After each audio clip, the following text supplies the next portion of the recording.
Bienvenidas y bienvenidos. La Secretaría de Cultura y el Instituto Nacional de Antropología e Historia, a través del Museo del Templo Mayor, se complacen en presentar a ustedes el cuarto ciclo de conferencias Oficios Artesanales y Artífices de la Arqueología y la Historia, coordinado por los doctores Reina Solís Siriaco y Emiliano Melgar Tizoc.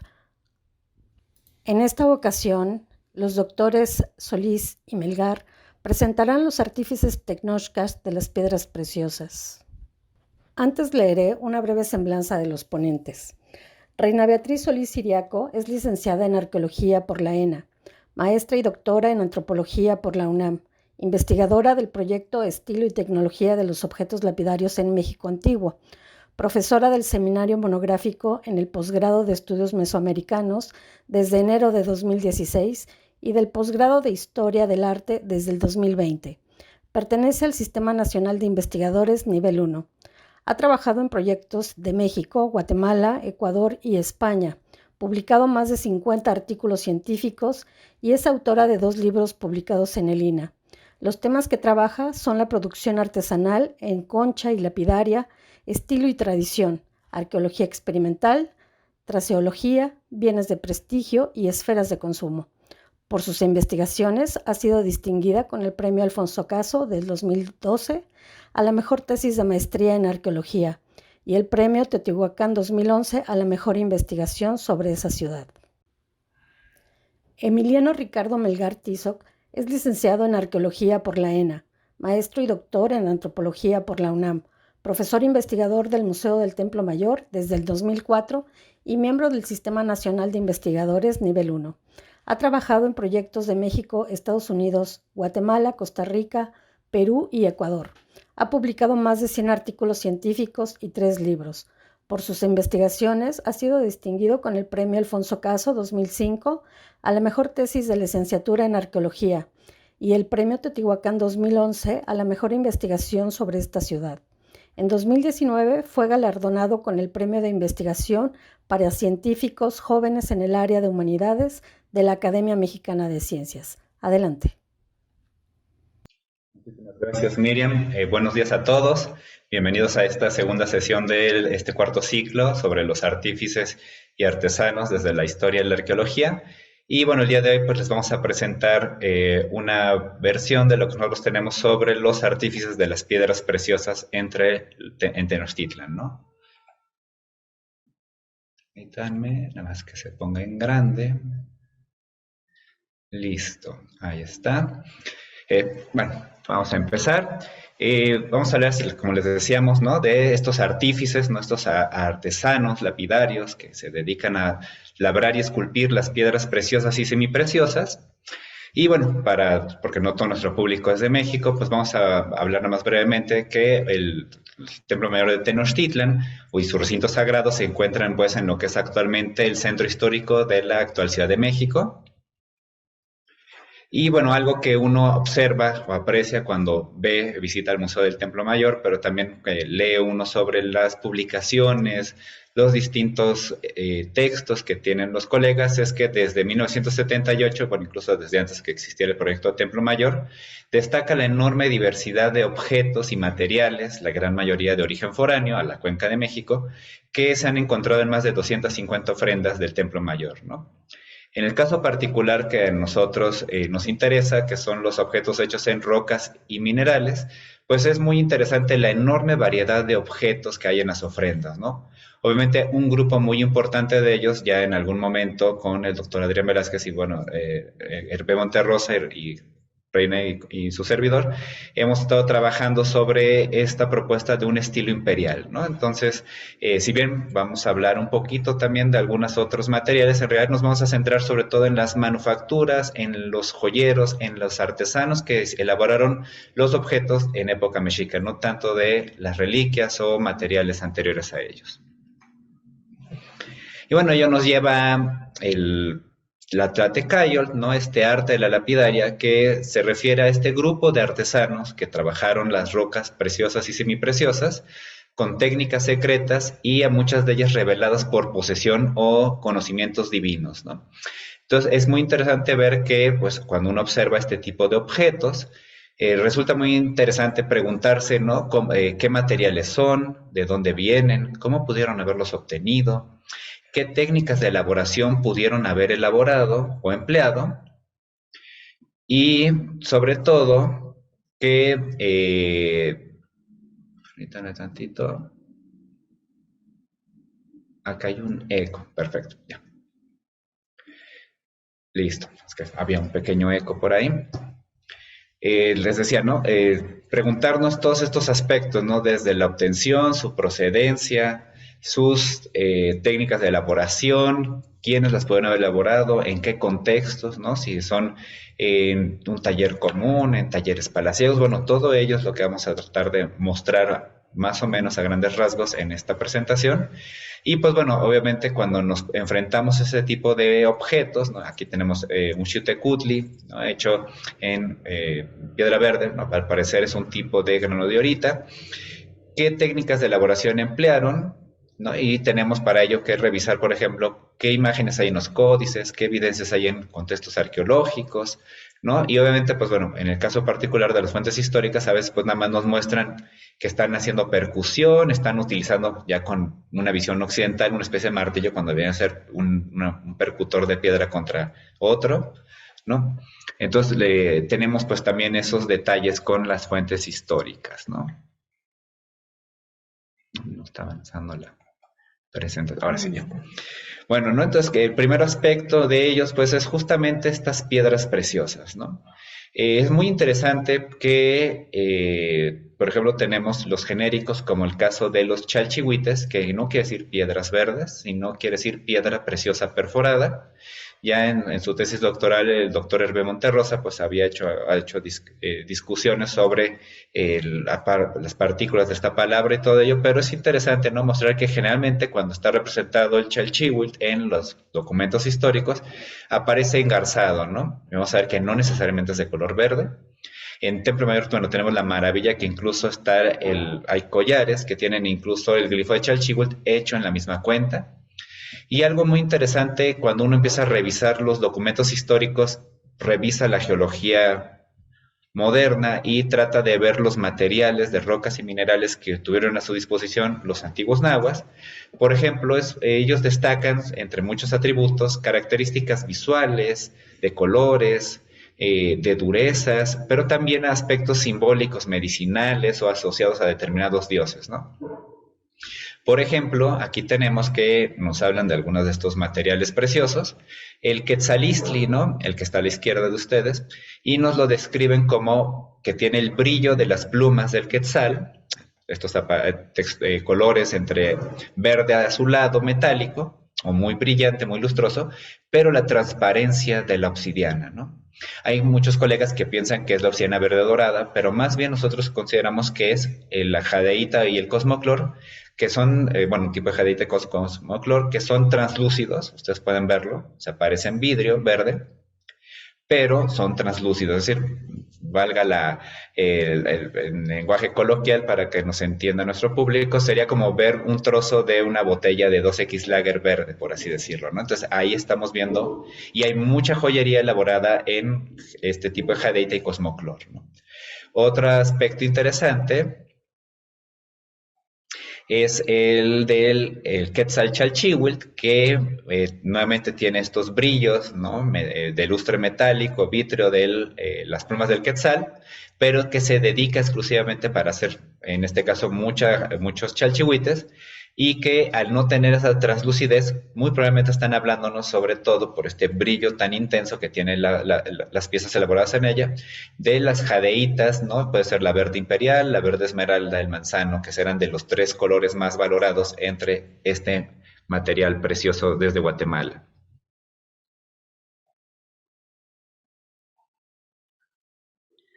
¿No? Obviamente, si uno empieza a seguir revisando estos documentos históricos, ¿no? Que es parte también de unos estudios muy interesantes que ya nos ha mostrado en otro ciclo de este seminario, Lisandra Espinosa, es muy interesante ver cómo están conjugando, ¿no? Los vocablos, la representación de los atributos, animales o flora, en donde, por ejemplo, Elisandra nos señala que si están adentro de la piedra o de la valva, vamos a ver que también las conchas son parte de las piedras preciosas, puede estar hablando del color interno, en cambio si están afuera, pues más bien del color externo, ¿no?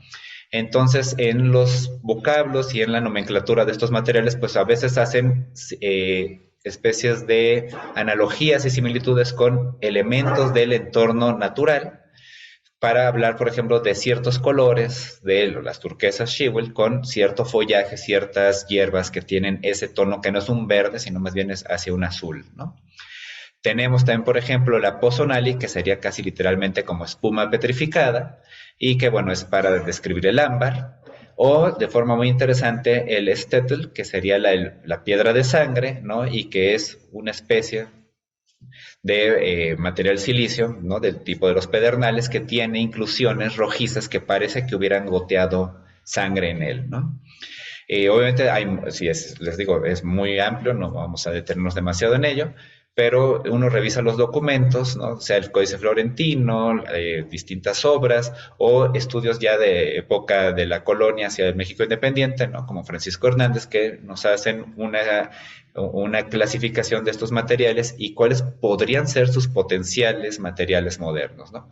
Así tenemos, por ejemplo, el chopilol, ¿no? Que es son materiales también preciosos, la teotetl, que sería el azabache o la piedra de los dioses, el aistli, ¿no? Que es agua con obsidiana, que es para el mármol, el huitziltetl, que es una piedra de los colores del colibrí, entre otros, y bueno, aquí mostramos, por ejemplo, el azabache o el travertino, que eran muy valorados también para hacer objetos entre los nahuas. Y bueno, les decía, ¿no? Esta revisión uno la puede hacer con el nivel de detalle que uno desee, pero pues tenemos, ¿no? Desde genéricos, como los chalchihuites, a materiales mucho más puntuales, ¿no? Como el quetzal islin, es decir, ¿no? El quetzal chalchihuitl, el tlilayotic. Obviamente depende el tesaurus, el vocabulario o el documento histórico que estemos revisando, pues nos hacen de referencias a, obviamente, muchas clasificaciones en la época colonial están basadas en el mundo europeo de ese entonces.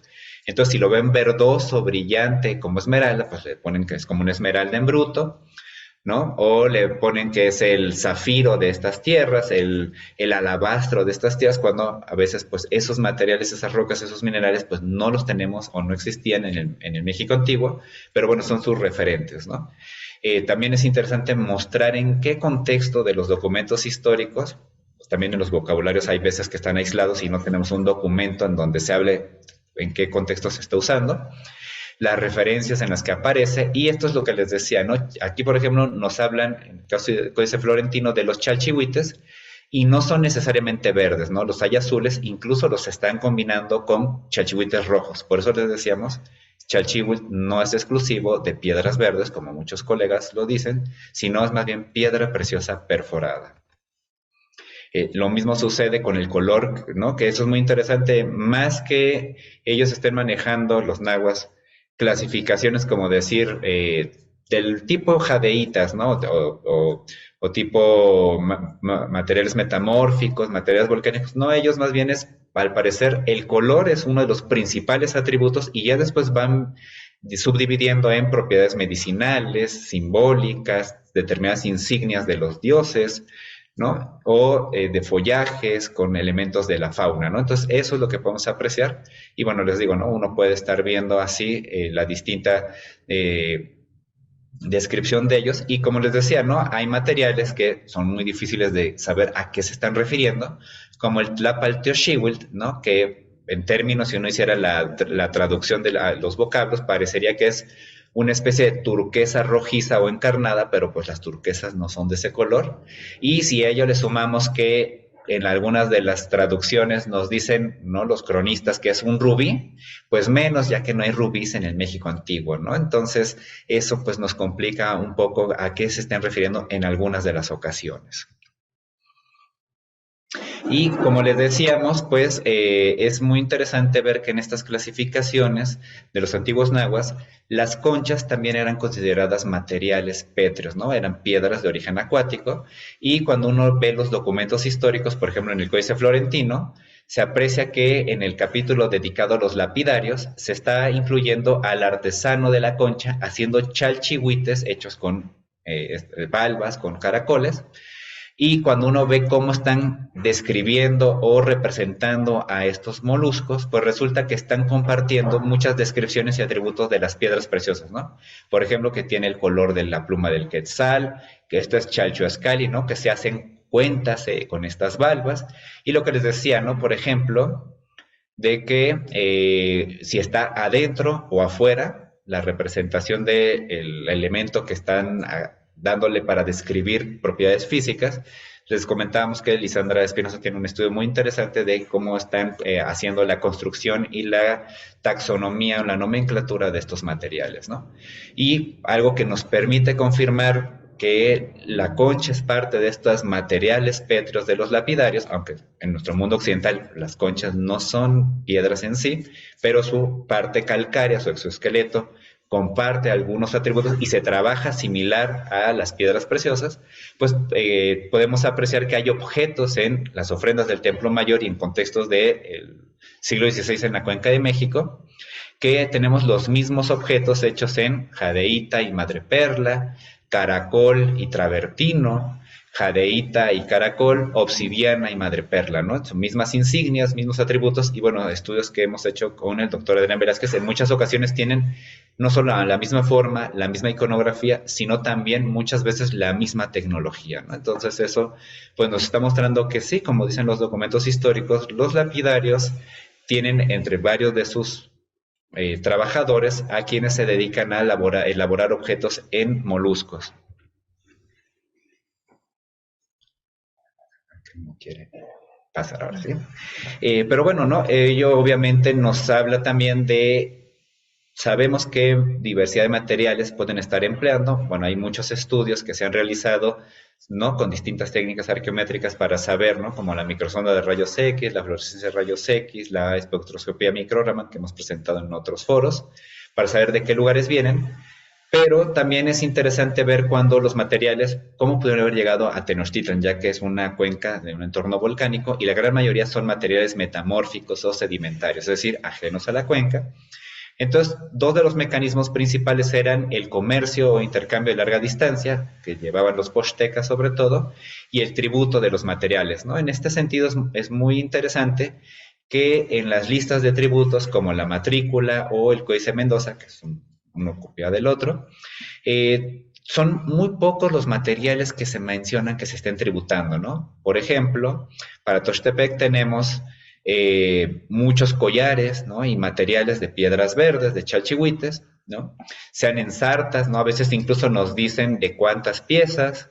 Les digo, las representaciones del Códice Mendoza, la matrícula de tributos puede variar un poquito.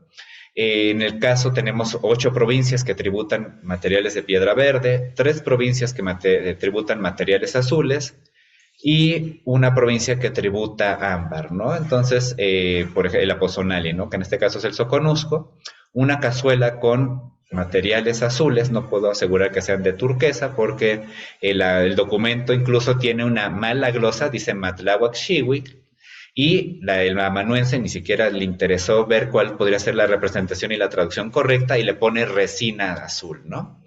Entonces, o en el caso de las máscaras, ¿no? Dice que es Xihuitl y pone hierbas, ¿no? Entonces se ve que no hubo como un sumo cuidado de entre el escriba, el amanuense en náhuatl y el en español, o el que ponía en castellano.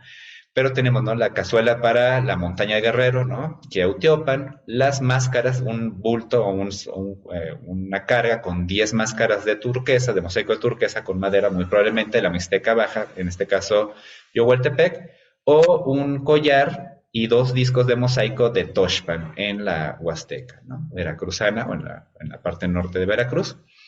Pero pues podemos ver que de estos materiales, por ejemplo, arqueológicamente por cuestión de conservación no se preserva el ámbar, no tenemos una sola máscara de mosaico turquesa hallada en el Templo Mayor, pero lo que sí es interesante con esta enorme, con al menos estas 8 provincias tributarias y que pueden haber obtenido también por regalos, por trofeos de guerra, saqueos, pillajes por las victorias que pudieron tener en sus distintas conquistas los mexicas, uno ve que la mayoría de las cuentas verdosas, en realidad tenemos distintas tonalidades de verdes, lo que nos está mostrando que hay, diríamos, en rocas y minerales de chile, mole y atole, ¿no? Podemos tener en una misma ofrenda jadeitas, serpentinas, filitas, cuarzos verdes, o sea, una enorme diversidad, por eso es bastante complicado tratar de ver qué podrían haber sido de los materiales en las ofrendas producto del tributo.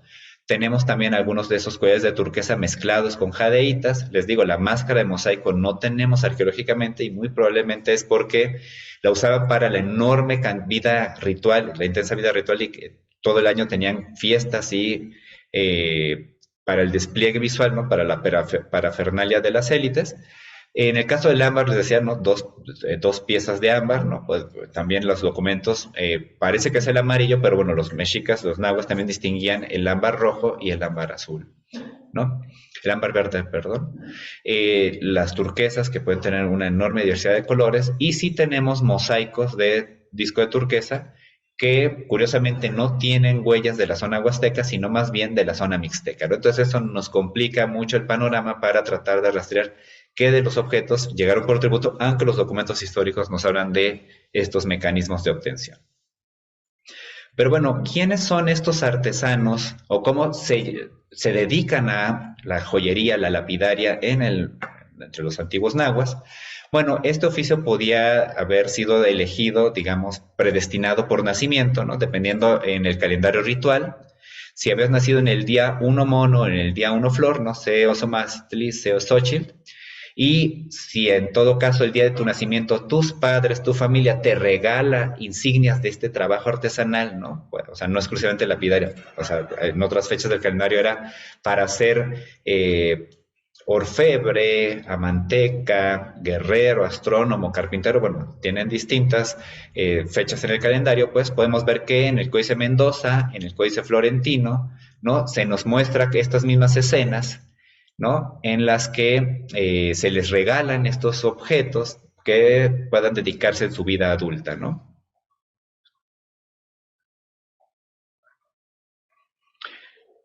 Déjame quitar, ahí está. Obviamente no es el único caso, pero se puede sumar a este don divino de las divinidades, valga la redundancia, de las deidades, de las divinidades, ¿no? De que seas excelente o seas hábil de forma innata a trabajar las piedras preciosas y semipreciosas. También en las escuelas, ¿no? En los templos de barrio, en el Tepochcali, en el Calmecac, en el Cuicacali, si los maestros, los prelados veían que tenías una inclinación natural a ese trabajo artesanal, bueno, diríamos que te daban tu empujoncito o te orientaban, te inclinaban a que te dedicaras a este trabajo artesanal, ¿no? O sea, quizás, pensemos, ¿no? Había hijos de sacerdotes, de astrónomos que querían que se dedicaran a eso, pero pues no se les entraban ni las estrellas, la astronomía, ni las matemáticas, al menos para hacer algunos cálculos de las constelaciones, pero eran hábiles, eran así como de una destreza manual increíble, pues bueno, no necesariamente tenías que ser hijo de lapidario para ser lapidario, podías también de esta forma, ¿no? Obviamente, si eras hijo de lapidarios, habías nacido en un barrio de lapidarios y en la escuela tenías una habilidad innata para ello, pues bueno, se iban sumando para que fueras ya no solo un simple lapidario, sino, como vamos a ver, un artífice tolteca.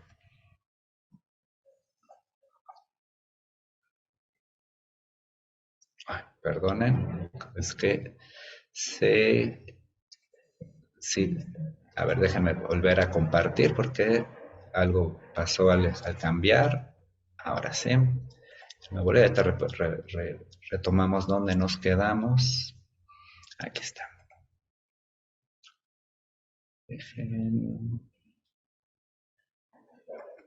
Listo, ¿no? Entonces, les decía, ¿no? Entre estos artífices tolteca, bueno, antes de pasar a ellos, lo que tenemos es también muy interesante en la obra de Sahagún, que está basada mucho en cómo se estructuraban los conocimientos en el viejo mundo, pues nos hacen estas dicotomías, ¿no? De el buen sacerdote, el mal sacerdote, así en distintos ramos, en distintos oficios, y tenemos el buen lapidario y el mal lapidario. en donde los buenos lapidarios pues eran aquellos que sacaban lo más virtuoso y diríamos que pulían estos objetos para hacer maravillas de piedras preciosas y semipreciosas, ¿no? Los ornamentos más exquisitos, mientras que el mal lapidario se decía que era aquel que trabajaba estos materiales, ¿no? Muchas veces escondidas en los descampados, y hacían pasar o fingir por piedras de alta calidad materiales de baja estima, o incluso imitaban en otros materiales las piedras preciosas, ¿no? Entonces diríamos que eran una especie de embaucadores y pues estos eran considerados como malos lapidarios, ¿no? En este caso de los buenos lapidarios, pues obviamente los que demostraban la mayor habilidad, destreza, experiencia y sobre todo que cuando hacían este acto de creación de los objetos transmitían parte de sus cualidades morales, éticas, ¿no? Dejaban, diríamos, si uno va a las comunidades tradicionales, dicen, ¿no? Que dejan un pedacito de su corazón, muchos artesanos actuales, algo así con el yolteo, que es el endiosamiento del corazón. Estos artesanos se reconocían como ya de los de mayor experiencia y se les hacía llamar como artífices de lo sagrado. Estos eran ya no artesanos comunes, sino artífices tolteca o lapidarios tolteca. También lo podía ver en los orfebres, los amantecas, en otros de los oficios. Y pues ellos muchos tenía que ver con una creencia de que este trabajo artesanal lo habían aprendido en los tiempos primigenios en esa Tolan mítica, podría haber sido Tolan Teotihuacán, Tolan Xicogotitlán, Tolan Chololan, alguna de estas Tolan míticas, con Quetzalcóatl, quien les enseñó a trabajar estos materiales preciosos, ¿no? Obviamente hay otras versiones, ¿no? Como en barrios de Xochimilco, a otras 4 deidades, no a Quetzalcóatl, ¿no? A Chiconahuiscuintli, Sinteotl, entre otros, Nahuelpali, se dedicaban a trabajar la joyería. Y vamos a ver que sí hay diferencias entre los joyeros que están trabajando en los barrios de Xochimilco contra los del recinto sagrado, por ejemplo. Y como les decíamos, ¿no? Estos artesanos tolteca, pues en las fuentes se nos señala que son estos artífices, estos sabios, maestros de arte, oficiales de artes mecánicos o artistas de estas artes menores, ¿no? Están experimentados, de gran habilidad y pericia al emplear sus materiales, sus instrumentos de trabajo, y conocen con bastante precisión los materiales trabajados, ¿no? Y como les decía, ¿no? Para ser considerados toltecas, es que ellos transmitían parte de sus propias cualidades como artesanos y personas, ¿no? Estas cualidades morales, intelectuales o prácticas, ¿no? Que sean inic tolteca matini, como tener conocimiento que debían compartirlo, ¿no? Los tleiximatini sabían descubrir y revelar estos objetos, es decir, sacar de una piedra, un material en bruto, un objeto precioso, crear estas insignias, estos atributos de los dioses, y que además pues no hacen los objetos, diríamos, en una sentada así con poco tiempo, ¿no? Sino requería muchísimo trabajo y por lo tanto le gustaba el trabajo de largo aliento y eran pensativos y muy cuidadosos al trabajar los materiales, ¿no? Como el Moyo no no Natsi, ¿no? Al transmitir esta creación en este tiempo primigenio, ¿no? Por eso eran creaciones, ¿no? Y tenían, les decía, ¿no? Transmitir parte de estos atributos, ¿no? Como que sean objetos buenos, cuali, justos, yecli, prudentes, mimati y maravillosos, ¿no? Mochimahuistic, ¿no? Y obviamente, debido a que estaban en muchas ocasiones creando las insignias de las divinidades o las imágenes que contenían a las mismas deidades o esencias y energías sagradas, pues ellos eran mensajeros de estas divinidades o estas esencias divinas y lo percibían en su corazón, ¿no? Entonces, al divinizarlo, ¿no? Con este yolteotl, ¿no? Podían inspirarse y con estas técnicas por revelación divina podían crear pues estas obras maestras del México antiguo.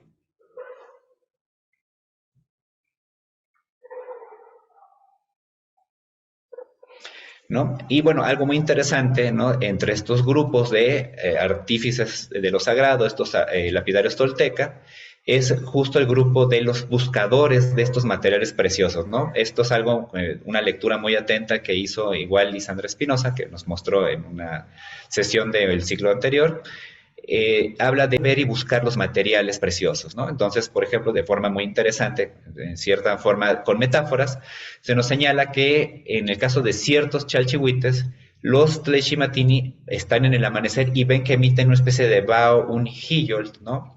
Y quizás entre las propiedades que nosotros hemos podido apreciar en los materiales preciosos, hemos visto, ¿no? Hemos tenido la experiencia de, al estar analizando el trono del jaguar que está en la subestructura del castillo de Chichen Itza, cada 5 minutos teníamos que estar secando las manchas de jadeita de este trono de jaguar porque estaba sudando, estaba como cuando condensando agua, ¿no? Como cuando ustedes se bañan con agua muy caliente y sus espejos, sus azulejos del baño, como que están condensando y sudando, por así decirlo.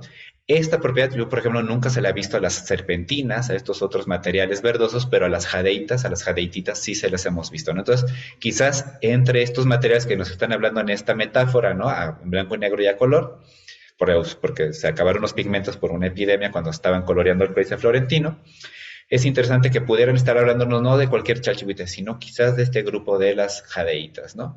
También nos hablan, ¿no? De otros materiales, ¿no? Que podrían ser como hacia la hematita especular, el ámbar, ¿no? Que lo buscan en los descampados, en las montañas, con determinadas vegetaciones, ¿no? Entonces, si ustedes se dan cuenta, esa parte es muy importante para el trabajo lapidario porque no es lo mismo, ¿no? Ir a buscar por ejemplo, ¿no? Pensemos en travertinos, en jadeitas, en una zona volcánica de la Cuenca de México no las van a encontrar, sino tienen que irse, ¿no? A zonas de otro tipo de montañas o fondos de mar, que digo, ellos los considerarían de otra forma las clasificaciones del paisaje, pero saben que en una zona volcánica no encontrarían estos materiales. Y bueno, ello obviamente nos habla también de qué evidencias de trabajo y qué talleres podrían haber elaborado estos objetos, estas maravillas, ¿no? Y por ejemplo, en el caso de los documentos históricos tenemos las referencias a algunos de estos talleres, ¿no? Por ejemplo, se nos hablan de talleres tanto de barrio como de palacios, ¿no? Por ejemplo, aquí tenemos imágenes de un mosaiquero de turquesa y un lapidario que están trabajando frente a Nezahualcóyotl en el Mapatlotzin, en la corte de Texcoco. Tenemos, ¿no? En el Coise Mendoza, ¿no? Del trabajo cotidiano que había en México Tenochtitlan, del lapidario frente, también había orfebres o plateros, ¿no? Como les decían, plumajeros o oficiales de la pluma, ¿no? Los amantecas, carpinteros, entre otros, ¿no? Y teníamos también en los documentos históricos, como el Códice Florentino, se nos habla del Salón del Totocali, donde en el Palacio Moctezuma II, pero desde Moctezuma I se habla de que se convocan a maestros artesanos de los confines del imperio e incluso allende las fronteras para que se dediquen a hacer encargos especiales, sean esculturas, bajorrelieves, altorrelieves, joyería, entre otros bienes de prestigio, ¿no? Entonces podemos ver que hay distintos contextos, ¿no? Escalas de estos artesanos. Y en las ofrendas del Templo Mayor, por ejemplo, a pesar de que tenemos muchos objetos terminados, ha sido interesante encontrar evidencias de la producción de estos materiales, como son cantos rodados de jadeititas o jadeitas que están rebanados, es decir, de la misma pieza la partieron en dos, ¿no? Piezas con iconografía maya que están recortadas, están mutiladas sus imágenes y están perforadas en zonas que serían libres de estas perforaciones, es decir, las están reciclando, o los instrumentos para pulir, como son esos dos pulidores de Calcedonia que están al centro, que hemos encontrado que se han usado para pulir objetos de Teotihuacán y de otros sitios, ¿no? También fue muy interesante, ¿no? Gracias a la colaboración que hemos tenido con amigas y colegas como Gabriela Mejía y Berenice Jiménez de la Dirección de Salvamento Arqueológico, que han encontrado en distintos sectores y barrios de Xochimilco evidencias de la producción de joyería, particularmente de obsidiana, ¿no? Y es muy interesante que tienen, ¿no? Núcleos de navajas prismáticas, ya empezando a desgastarlos, a hacerlos cilíndricos, dependiendo qué tanto quieran hacer, bueno, elaborar objetos, ¿no? Por ejemplo, cabezas de víbora de cascabel o crótalos es que tanto invaden o redondean, hacen cilíndrico el núcleo, solo un pedacito del núcleo, la tercera parte, la mitad o 3/4 partes, dependiendo qué remate quieran tener, siendo el más, diríamos, el más invasivo en esta modificación, el que sería con el cetro con remate globular del dios Techalotl. Pero también ha sido interesante ver una enorme cantidad de dados o paralelepípedos de obsidiana completos, y luego con las perforaciones, que sería para hacer los calados de las orejeras de carrete, y luego esa parte ya no se encontró que era lo que ya se iba, digamos, piezas terminadas se iban a los mercados, el tianguis o para los consumidores, el acinturamiento exterior de los carretes, ¿no? Es muy interesante esta evidencia porque nosotros en las ofrendas del Templo Mayor, los objetos de orejeras de carrete no aparecen en las ofrendas imperiales, es decir, las más de 50 orejeras del Templo Mayor están exclusivamente en ofrendas de la etapa 2. En más de 200 ofrendas de época imperial del Templo Mayor no ha aparecido una sola orejera de estas ofrendas. En cambio, en Xochimilco, esos son de los materiales que abundan, por lo tanto, en Xochimilco sí saben hacer esos objetos en época contemporánea a la época imperial, ¿no? Azteca 3, Azteca 4, pero en el recinto sagrado parece que los joyeros de palacio, los de los barrios de Tenochtitlan, ¿no? Cuepopan, Teopan, entre otros, no saben hacer estas orejeras.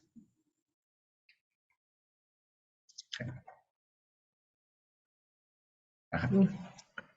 Y bueno, a partir de esta información, aunado también a los estudios tecnológicos de análisis de materiales y procedencias que bueno, se han realizado, pues a nosotros nos interesaba mucho determinar o identificar escuelas artesanales. Entonces, bueno, una de las preguntas principales para estudiar este fenómeno es, ¿un taller es lo mismo que una escuela artesanal? Y bueno, la respuesta es que no. La clave, la clave de este estudio sería la escala de producción, es decir, la cantidad de objetos, de elementos, de ornamentos se están produciendo.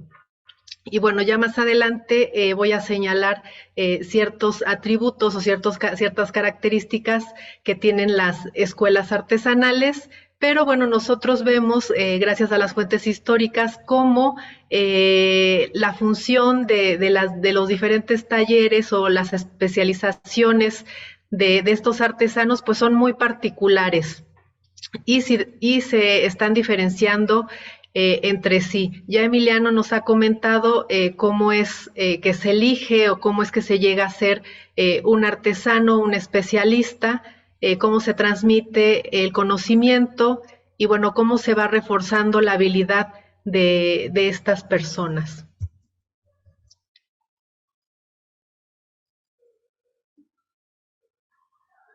Y bueno, ¿qué sería o qué correspondería a una escuela artesanal? Pues bueno, primeramente tendríamos que tener varias zonas de producción, es decir, talleres.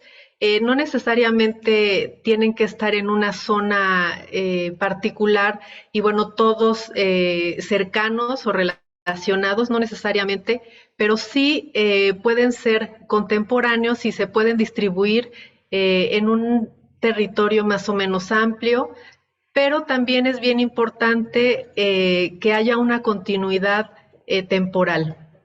Estos talleres pueden ser multiartesanales, es decir, que puede haber diferentes trabajos o diferentes materias primas empleadas, como por ejemplo, bueno, nosotros con la experiencia que tenemos de estudiar áreas de producción, vemos que la actividad artesanal pues es compartida como por ejemplo con material ya sea lapidario, de concha, de hueso.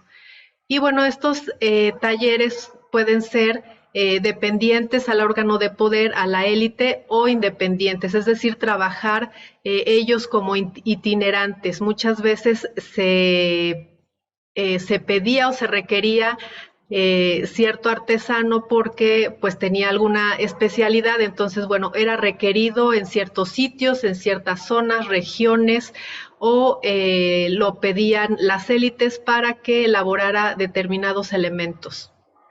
También lo que es muy, muy común en la presencia de escuelas artesanales y talleres es la estandarización en técnicas y procesos empleados durante la manufactura de los objetos. Y bueno, cabe señalar que las escuelas artesanales sobre todo se caracterizan por la elaboración de bienes preciosos, bienes de prestigio, elementos ornamentales, sobre todo para la parafernalia ritual. Y bueno, estos elementos generalmente son escasos, son muy valiosos y bueno, no tienen un acceso muy abierto a la población.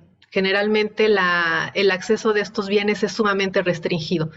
También podemos ver esta estandarización en una continuidad en el tiempo, lo que ya más adelante nos lleva a poder identificar ya sea tradiciones y estilos. Pues bueno, una tradición correspondería a una continuidad de técnicas, de procesos, de lecciones, de cadenas operativas durante un periodo largo de tiempo en una región, también en una región más amplia. Y los estilos, bueno, ya el tiempo ya es más acotado, ya es más corto, y bueno, la región donde se ubica, pues es muy específica. Y bueno, también en las escuelas artesanales nosotros podemos identificar convenciones iconográficas relacionadas a las preferencias culturales o a la cosmovisión de los asentamientos. Hay presencia de cánones bien establecidos que se pueden identificar, claro, con algunas variaciones regionales o temporales. Sin embargo, sí hay cánones que son bien establecidos y que generalmente se respetan. También existen secretos artesanales, por lo mismo de este acceso tan restringido de los bienes, pues esa es una manera de proteger también esta habilidad, este valor de cada uno de ellos por medio de los secretos artesanales. No todos tenían estos conocimientos, entonces eso incrementaba su valor. Lo que también podemos ver es que la variabilidad es bastante, bueno, es muy reducida. Hay poca variabilidad, sin embargo, a veces sí llegamos a ver ciertos cambios o a veces modificaciones. Pueden ser abruptas o pueden ser que, bueno, se puedan ver de muy tenues a lo largo del tiempo, pero generalmente, cuando ya se establece una manera de elaborar los objetos a partir ya de convenciones, de cánones, de una estandarización, ya la variabilidad cada vez es menor. Por lo que entonces vemos pocos cambios a través del tiempo. Esto también nos permite identificar una resistencia a la innovación. Es decir, los artesanos o los consumidores están ya ya la manera de trabajar, las cadenas operativas, las elecciones que se dan durante la producción de estos objetos, pues ya no permiten estos cambios abruptos o esta innovación repentina. A veces sí tiene mucho que ver cuestiones ideológicas, culturales o el acceso a bienes o a elementos, a materias primas. Sin embargo, sí vemos que hay cierta resistencia a la innovación en la elaboración de los elementos. Los consumidores pueden ser grupos o entidades políticas en competencia y esto es, como ya les mencionaba, es un reflejo de los productores independientes itinerantes, que es cuando es requerido para elaborar alguna cosa por encargo y entonces, bueno, lo pueden mandar traer para que pues ejerza, ¿no?, su especialidad a partir de lo que se le está pidiendo. La producción segmentada también la hemos visto sobre todo en contextos de producción muy restringidos o también muy especializados en determinada materia prima. En algunos contextos podemos ver ciertas fases del proceso de la producción y no encontramos objetos terminados. Y bueno, la respuesta que nosotros tenemos es que muy probablemente se hacen las primeras fases de la producción de los bienes y bueno, ya tienen otro destino en otro lugar, en otra región, para que al gusto o al requerimiento del consumidor pues se dé en las últimas fases de elaboración, ya con los cánones, los requerimientos, las convenciones del sitio que consume. Y bueno, esta labor y la actividad productiva dentro de escuelas artesanales siempre está presente la supervisión de esta labor de producción. Hay ya sea un maestro artesano o también los consumidores que generalmente están supervisando que se estén elaborando los bienes como ellos los están necesitando.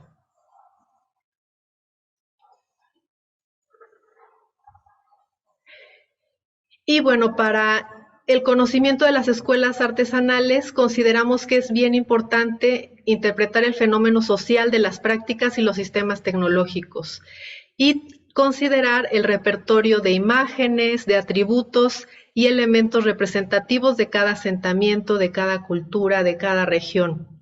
Poder comprender muy bien el papel que juegan los emblemas y las insignias, que eso nos habla mucho también de su identidad, de su filiación y pues de las preferencias culturales que se están reflejando en la elaboración de los bienes. También la ejecución de técnicas y procesos en común, que es lo que vemos cuando estudiamos la especialización artesanal, la estandarización de la cadena operativa o la secuencia de elaboración de los bienes. Y bueno, también algo que ya nos detalló muy bien Emiliano es el reclutamiento de los artesanos, el papel que juega el maestro artesano y los aprendices. Es decir, también este fomento de la habilidad, de la pericia de estos actores de la actividad productiva.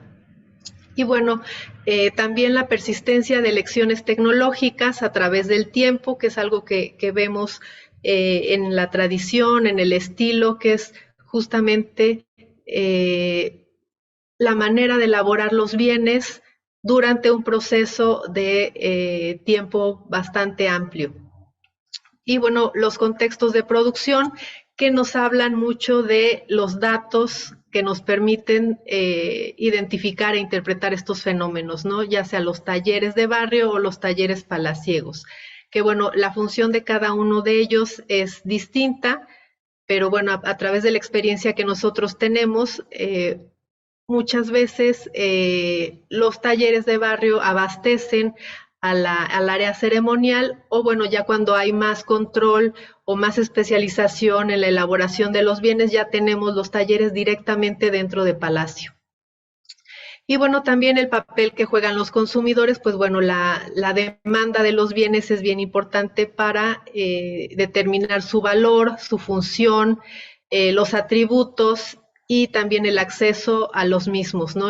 Lo tenemos en los tianguis, en el intercambio regional, la circulación de los bienes también nos dice mucho de justamente dónde se elaboran, por quiénes, y bueno, los requerimientos que se necesitan para la obtención de los mismos. Y bueno, también estos contextos tan restringidos como son las ofrendas, los entierros y el consumo para la parafernalia ritual. Y aquí pues uno de los ejemplos, bueno, varios ejemplos de diferentes escuelas artesanales. Lo que tenemos aquí es la ejecución de diferentes elementos que, bueno, son los pendientes de cabeza de pato y besotes, tanto en Tenochtitlan como en Tlatelolco y en Texcoco. Lo que podemos ver es la diferencia de ejecución, de materia prima y de formas, ¿no? También la tecnología es distinta. Ahora en esta presentación no vamos a hablar mucho de las herramientas identificadas, pero porque, bueno, es algo que ya hemos presentado en otras presentaciones. Sin embargo, lo que sí queremos señalar aquí es que pues hay un objetivo, elaborar un elemento que es muy característico para el posclásico en la Cuenca de México, como estos pendientes, estos besotes. Sin embargo, cada asentamiento contemporáneo tiene una manera particular y específica de elaborarlos. Hay un canon de la morfología quizás, pero hay variaciones regionales que, bueno, nos pueden estar diciendo mucho de la filiación y de la identidad de cada uno de estos asentamientos. También lo podemos ver en objetos de concha, como estos peces de nácar y piedra verde en Tenochtitlan, y bueno, que son diferentes a los que se han encontrado en Tlatelolco. Y bueno, también los penates, podemos ver los que se han recuperado en el recinto sagrado de México Tenochtitlan y el que recientemente se recuperó en el barrio de Cuepopan, que bueno, la ejecución es distinta, las técnicas de elaboración también, están representando deidades, pero bueno, el tamaño, la representación también tiene ciertas variaciones, entonces eso nos está diciendo que los asentamientos están tomando ciertas elecciones tecnológicas y de ejecución y también de colocación de ciertos atributos que bueno, el objetivo tendría que ser diferenciarse entre sus contemporáneos. Si hay un objetivo de representar una deidad o un elemento, pero bueno, cada uno imprime su sello de localidad en los objetos. También este es un ejemplo, ya habíamos visto ciertas evidencias de producción recuperadas en Xochimilco, pero aquí nada más es para ilustrar. Los elementos que se han recuperado en México Tenochtitlan son muy particulares y muy característicos. En ningún otro sitio de la Cuenca de México se han recuperado similares. Están muy enfocados en representar insignias de sus deidades y bueno, ya en otros asentamientos como Xochimilco, como Chalco, lo que estamos viendo son diferentes evidencias de producción de elementos que tienen otra tecnología, otra materia prima y también otro tipo de elementos, ¿no? Las orejeras, por ejemplo, de carrete, son muy características de estos sitios y bueno, en Tenochtitlan, después de Triple Alianza, no se encuentran este tipo de elementos, ¿no? Y también los cetros, que podemos ver aquí la cadena operativa de cetros de Xochimilco, también son elementos que no son ya tan complejos como los que se han recuperado en Tenochtitlan. Y aquí las diferencias. Estos elementos sí se han encontrado dentro del recinto de México Tenochtitlan, sin embargo, lo que queremos ilustrar aquí son las diferentes tecnologías empleadas para su elaboración. Lo que vemos en el primer cuadro es el empleo de abrasivos, en este caso la arena. En el segundo cuadro lo que estamos viendo es un desgaste hecho con pulido con nódulo de pedernal. Y el tercero es un bruñido con un material suave, quizás la piel. Y bueno, lo que queremos aquí señalar es la diferencia de manufacturas en la lapidaria de diferentes regiones. Estos elementos son considerados reliquias porque, bueno, se recuperaron en etapas más tempranas a Triple Alianza, cuando todavía no estaba tan consolidados los talleres palaciegos de Tenochtitlan. Entonces, bueno, se abastecían de estos elementos, ya sea por intercambio o por circulación de otros bienes que no correspondían a los talleres palaciegos de Tenochtitlan.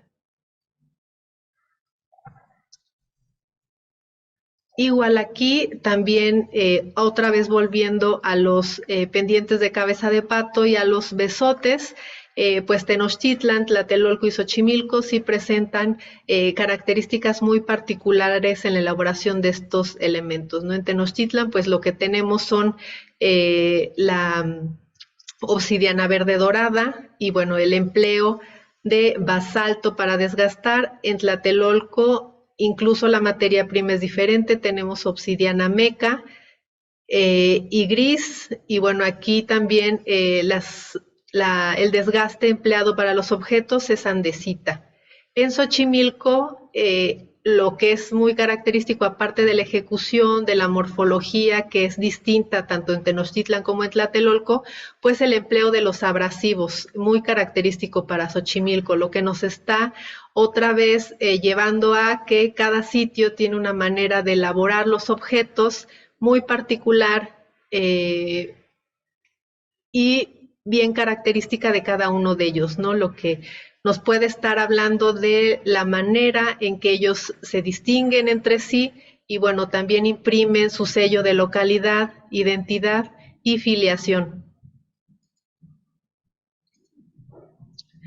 Aquí también tenemos otro ejemplo de justamente estas variaciones. En este caso, la escultura del dios Xutecutli. Tenemos este recuperado en el barrio de Teopan, los de Tenochtitlan y el de Moyotlán. Son distintos, la idea es representar esta deidad con ciertos atributos y ciertos cánones como el tocado, la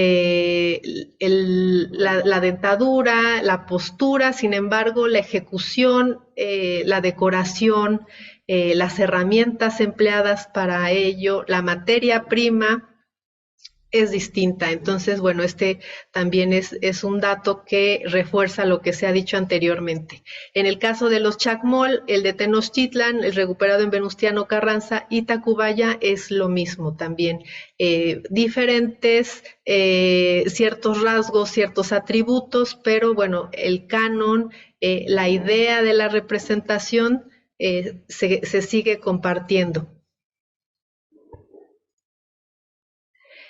Y el esqueuomorfismo, también la representación de un elemento iconográfico, pues bueno, muchas veces nos lo hemos encontrado en diferentes materias primas, ¿no? Como estos cetros que están hechos tanto en madera como en piedra verde, mármol y travertino, y estos círculos calados que los tenemos tanto en obsidiana, en concha, en oro, madera y piedra verde, bueno, en este caso jadeíta, y los peces tanto de nácar como de piedra verde. Entonces, la misma representación, la misma idea, el mismo elemento elaborado en diferentes materias primas.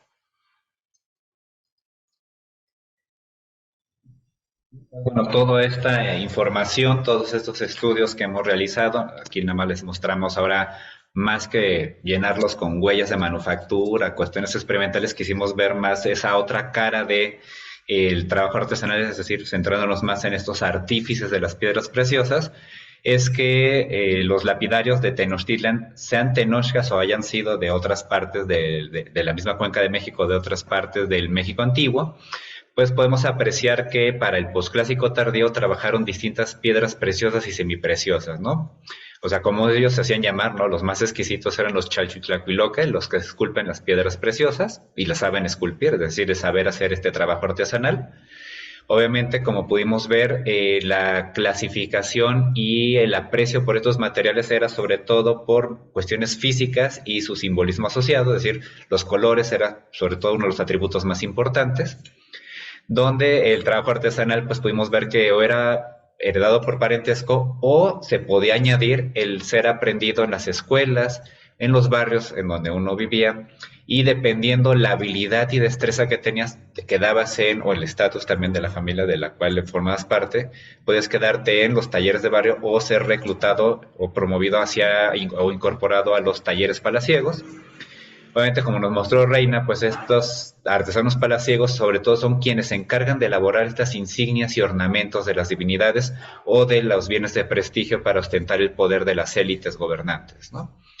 Y pues como nos mostró, si bien hay la idea de ejecutar ciertos objetos, que algunos podemos considerar más comunes, como los pendientes cabeza de pato, los besotes, o más complejos, como los cetros de determinadas deidades, sus orejeras, sus narigueras, pues resulta que tenemos semejanzas, pero también diferencias en los patrones tecnológicos y en las escuelas artesanales, ¿no?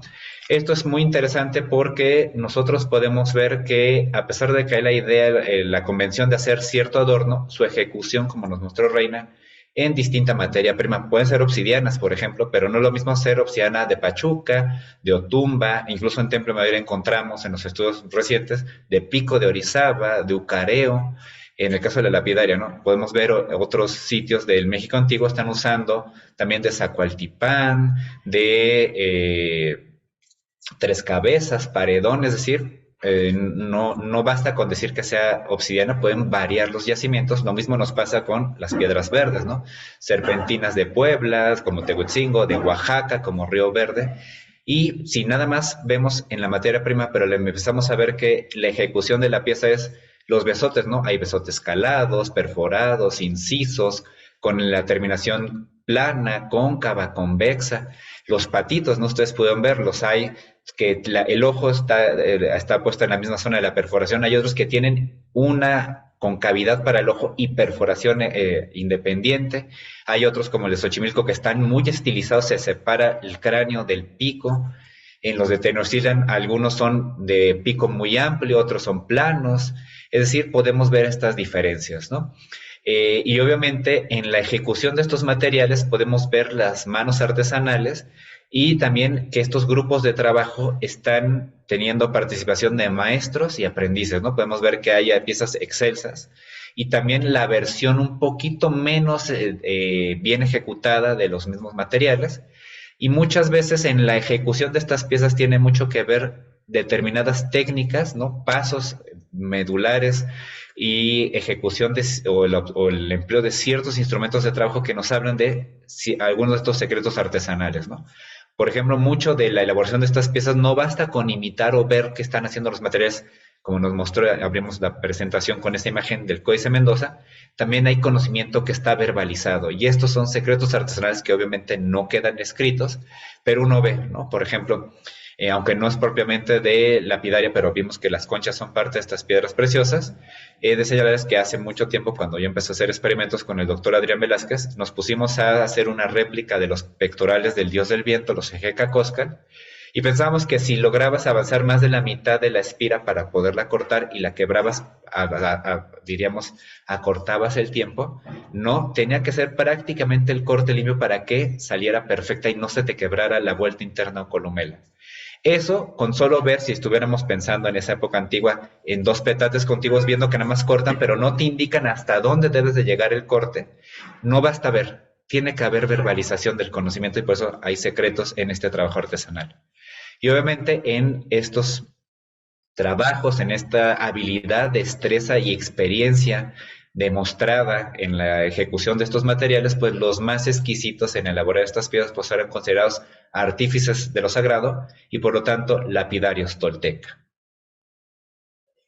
Y obviamente, pues bueno, este trabajo no hubiera sido posible sin la participación de muchísimas personas, tanto del mismo Templo Mayor, del taller de arqueología experimental y lapidaria que tenemos, colegas de historia, ¿no? Como Lisandra Espinosa, pero también el aprendizaje que hemos tenido, ¿no? Con personas, ¿no? Muy experimentadas en el trabajo lapidario, como Emanuel Barojas Vargas, Tlapilo Tolteca, que pues aprendimos también cosas muy interesantes, y él también tiene una enorme diversidad de técnicas que uno podría aplicar estos conocimientos de separar talleres o escuelas o manos artesanales del mundo antiguo en el mundo moderno. Y pues no nos queda más que agradecerles su atención y su tiempo. Muchas gracias. Gracias. Y bueno, para mayor información, pues pueden consultar. Tenemos muchos de nuestros trabajos subidos en línea, ¿no? Sea en ResearchGate o en Academia, ahí nos pueden buscar. Hay muchísima información, ¿no? Textos, los catálogos, la exposición que hemos tenido ahí, ¿no? Y pues bueno, vamos a pasar entonces ahora a las preguntas, comentarios, ¿no? Que tenemos de nuestro público. Entonces, pues... bueno, es que es... Ya no, dirigido a ti, Reina. Gabriel Antolines, saludos desde Bogotá. Saludos, Gabriel. Gabriel pertenece al taller también de arqueología experimental. Ahorita está en su tierra, en Colombia. Saludos. Gracias por estar presente en la charla, Gabriel. Gracias. Marta Beatriz Coronel, saludos desde Texcoco. Armando Becerril. Para la manufactura de las piezas obtenidas de las piedras preciosas y semipreciosas, los talleres principales y los desechos de los mismos debieron encontrarse al interior de los conjuntos palaciegos de los Tlatoque y muy en especial para Moctezuma II, ya en la etapa imperial. Algunas posibles evidencias que se hubieran podido obtener de lo hoy en la actualidad, en la actualidad es el Palacio Nacional. Sí, te pregunto si hay alguna evidencia de lo que se ha encontrado en Palacio que pudiera ser como evidencia de estos talleres, ¿no? Pues las excavaciones que yo llegué a visitar en Palacio Nacional, no recuerdo que hayan salido evidencias de la producción de Tenochtitlan. Hasta ahorita no. No, y es que también hay que considerar que, bueno, todos los que ustedes hayan visitado Palacio Nacional, pues habrán visto que para hacer esas estructuras, pues cuánto creen que habrán excavado. Entonces, mucho de lo que pudo haber sido este salón del Totocali, por ejemplo, que es donde se reunían, pues quizás fue ya arrasado en ese entonces con el actual Palacio Nacional. Y si bien se han rescatado algunos contextos en los patios interiores, ¿no?, que hay en Palacio Nacional, han salido cosas interesantes, ¿no? Han salido bolas, ¿no?, como del juego de De pelota, hule, sí. pero también de obsidiana y de travertino, como maquetas miniatura del juego de pelota, algunos objetos de concha y lapidaria. Eh, el problema es que muchos de los instrumentos, pues, no sabemos si los colegas que excavaron ahí han separado, pues, ¿no?, las lascas, las navajas, los pulidores, ¿no?, que les mostramos, que en las ofrendas del mismo Templo Mayor se han depositado, ¿no?, muchas de estas piezas en proceso de trabajo y en los instrumentos como estos pulidores de Calcedonia, ¿no? Entonces, sí hubiera sido interesante, Armando, que se hiciera una revisión muy detallada de lo poco que se recuperó por obvias razones por lo intrusivo que fue la construcción de Palacio Nacional, pero pues desafortunadamente eso no lo tenemos. En otros contextos, como el de Xochimilco, que sí se han encontrado las evidencias, es muy interesante ver cómo está casi la cadena operativa completita de las piezas, ¿no? Pero bueno, también en la periferia, en algunos salvamentos, se han recuperado también evidencias de núcleos de obsidiana, ¿no? Entonces, muy probablemente, pues, los talleres deben de estar cerca, sin embargo, pues no, la evidencia arqueológica no se ha identificado puntualmente, pero pues el abastecimiento de la materia prima está cerca y está también en contextos cercanos. Entonces, pues bueno, lo que hace falta es quizás excavar un poco más Una revisión detallada de lo que ha de salido, lo que ha ¿no? salido, sí. Porque también, por ejemplo, mucho de las lascas, navajas, instrumental que salió de obsidiana, pues hasta donde yo sé, no les han hecho huellas de uso y se podría ver qué tanto se usó para trabajar materiales duros como la concha, la lapidaria, o si se usó para filetear, cortar hueso, otro tipo de materiales, ¿no? Hay una pieza de extraordinaria belleza y que corresponde al disco de turquesa. ¿Dónde se desarrolló la manufactura de la pieza y dónde fue localizada? Nuevamente de Armando Becerril. Esta pieza no es el famoso disco con 7 guerreros estelares de la ofrenda 99 del Templo Mayor. Está elaborada con alrededor de 15,000 piezas de turquesa que son de distinta composición química. La mayoría de ellos coinciden con yacimientos de Sonora, Arizona, Nuevo México, entre otros. Viene de más de 1,500 kilómetros de distancia en ese entonces. Pero a pesar de que el material es tan lejano, diríamos es de origen foráneo, la manufactura del mismo no es foránea, ¿no? Tanto las huellas de los desgastes, de los cortes, de las incisiones, no las hemos encontrado en ninguna colección del noroeste de México, suroeste de Estados Unidos, que es el empleo del basalto para desgaste. Allá lo que predomina es el uso de la arenisca, incluso allá es muy común que le llamen a las tabletas o lajas de arenisca laja de joyero. Es lo que arqueológicamente sale en casi todos los talleres de esa región. Eso no lo tenemos en las huellas de este disco. Y algo que nos refuerza su manufactura local es que la iconografía de los 7 personajes, entre ellos está Huitzilopochtli, y no hay una sola pieza con esa iconografía y hecha en turquesa en el noroeste de México, sureste de Estados Unidos. ¿Por qué no pudo haber sido hecho en la Mixteca? Bueno, no es el tema de esta presentación, pero bueno, yo he hecho en algún momento un estudio muy detallado de la iconografía de personajes hechos con mosaicos, tanto de discos o mosaicos de la Mixteca contra Templo Mayor, y los de Templo Mayor están hechos con múltiples piecitas para armar el cuerpo, las caras están hechas con 2 placas, incluso a veces de distinto color para marcar como pintura facial, y en cambio en los de la Mixteca, sea de Oaxaca o de Puebla, o mosaicos mixtecos, la cara, hasta a veces con todo el tocado, está en una sola tesela, brazos, piernas y tronco, la parte del cuerpo, en una sola pieza. Así no los hacen en Templo Mayor. Entonces, incluso el armado por teselas o musivaria de estos personajes es muy diferente los del Templo Mayor a los de la Mixteca. Y si le añadimos que está representado Huitzilopochtli, pues todo nos habla que es una elaboración local en el mismo recinto sagrado de Tenochtitlan. Armando Sierra, sobre las piedras verdes se menciona que son de distintas tonalidades. ¿Estas son de la misma zona? No, precisamente eso es lo interesante, ¿no? Que a pesar de que podríamos encontrar cuarzos verdes, serpentinas, que algunos pueden dar tonalidades parecidas, pero no iguales a ciertas jadeitas. O sea, por ejemplo, la que nunca van a dar es la jadeita imperial, verde imperial, pero la verde esmeralda, la manzano, sí hay otros materiales, ¿no? Que pueden dar esos colores. Curiosamente, los mexicas y algunos otros grupos, los teotihuacanos, los mayas, les gusta y tratan de cerciorarse que sí obtienen la verdadera jadeíta o el cuarzo verde venturina, ¿no? O sea, no les basta a veces tener el yacimiento de piedra verde más cercano.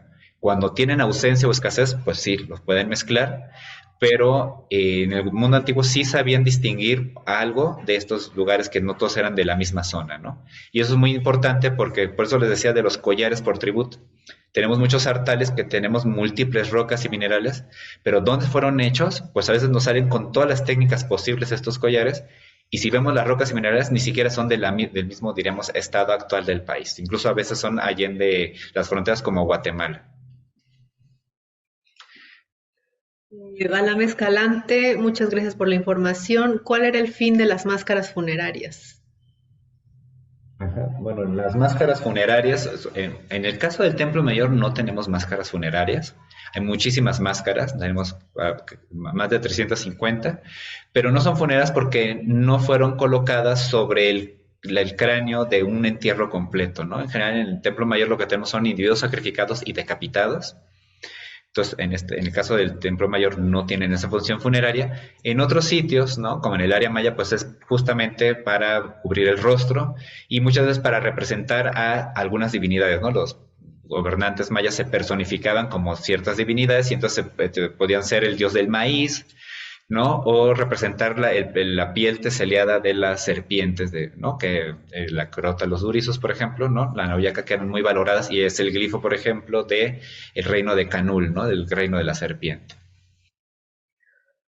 Eric Pérez, excelente ponencia. ¿Hay alguna publicación que acopie la información que amablemente se expone en esta presentación?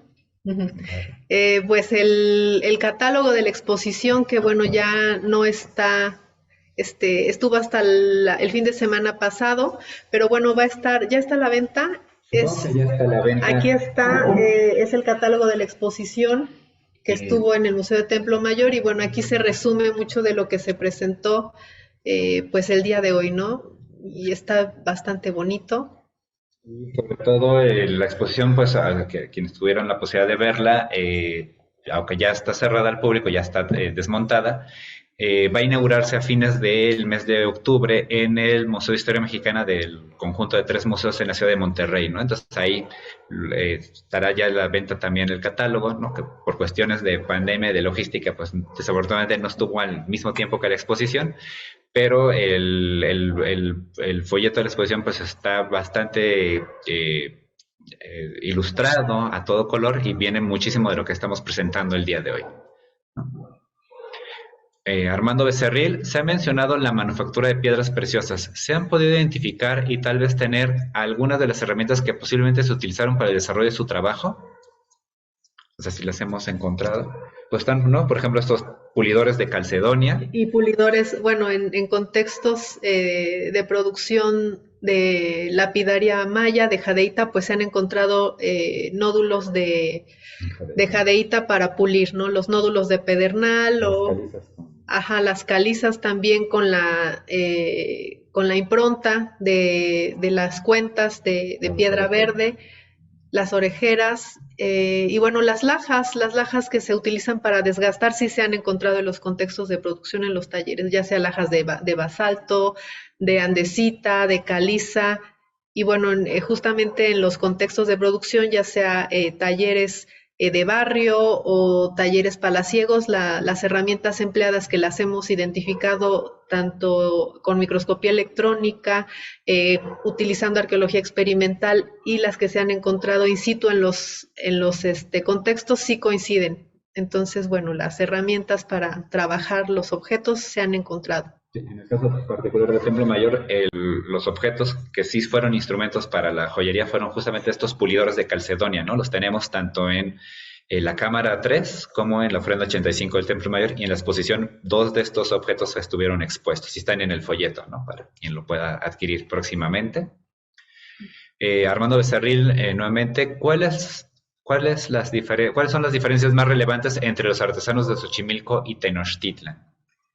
Pues bueno, los objetos que hemos encontrado en Xochimilco son elementos más bien ornamentales, no son tan complejos y no tienen esta morfología tan marcada como la que hay en Tenochtitlan, ¿no? Que son insignias de deidades. Aquí son orejeras, son pendientes, son cuentas, besotes, cetros, geométricos, pero bueno, ya en Tenochtitlan los objetos que se han recuperado son en su mayoría insignias de deidades. Las mismas divinidades, ¿no? Ajá.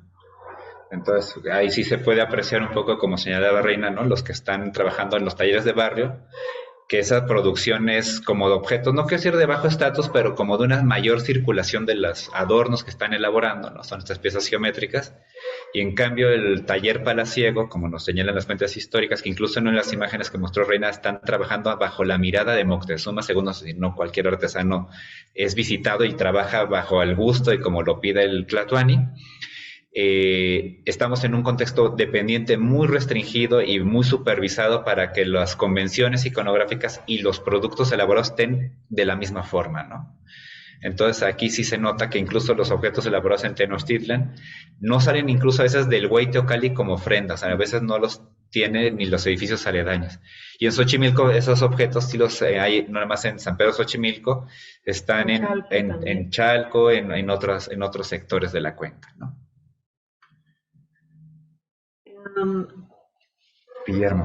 Guillermo Ramírez, quizás de Chiapas, pregunta para el doctor Melgar, ¿se tienen datos de región o regiones de México que sean identificadas como las de mayor importancia para extraer malaquita? Ajá. Mira, la malaquita, el gran problema es que, bueno, es un material más o menos actualmente con alguna importancia económica. En la época prehispánica también fue valioso. No puedo decirte que tan valioso porque no hay muchos objetos en malaquita, desafortunadamente, o no que muchos colegas los hayan identificado como malaquita, pero desafortunadamente casi no hay estudios de procedencia a las malaquitas de piezas arqueológicas, ¿no? Yo he tenido la posibilidad de estar en la región de Chalchihuites, ¿no? Que según eran minas de turquesa, que de eso sí no hay, o sea, es como decir que geológicamente vas a encontrar obsidiana en Yucatán, es una zona calcárea, no vas a encontrar ahí obsidiana. Igual en la región de Chalchihuites hay minerales de cobre, pero no hay turquesas, porque no coinciden, no tiene cierto sustrato de rocas que son las que enriquecen y hacen que se forme la turquesa como un mineral secundario. La malaquita es también un mineral de cobre, un mineral secundario de cobre, y si bien hay algunos objetos de malaquita en Chalchihuites, son los menos, el problema es que casi no hay estudios de yacimientos de malaquita, ¿no? O sea, en Sonora es una zona rica en malaquitas, pero yo no he encontrado un solo objeto de malaquita arqueológico que esté hecho en esta bellísima malaquita de Sonora.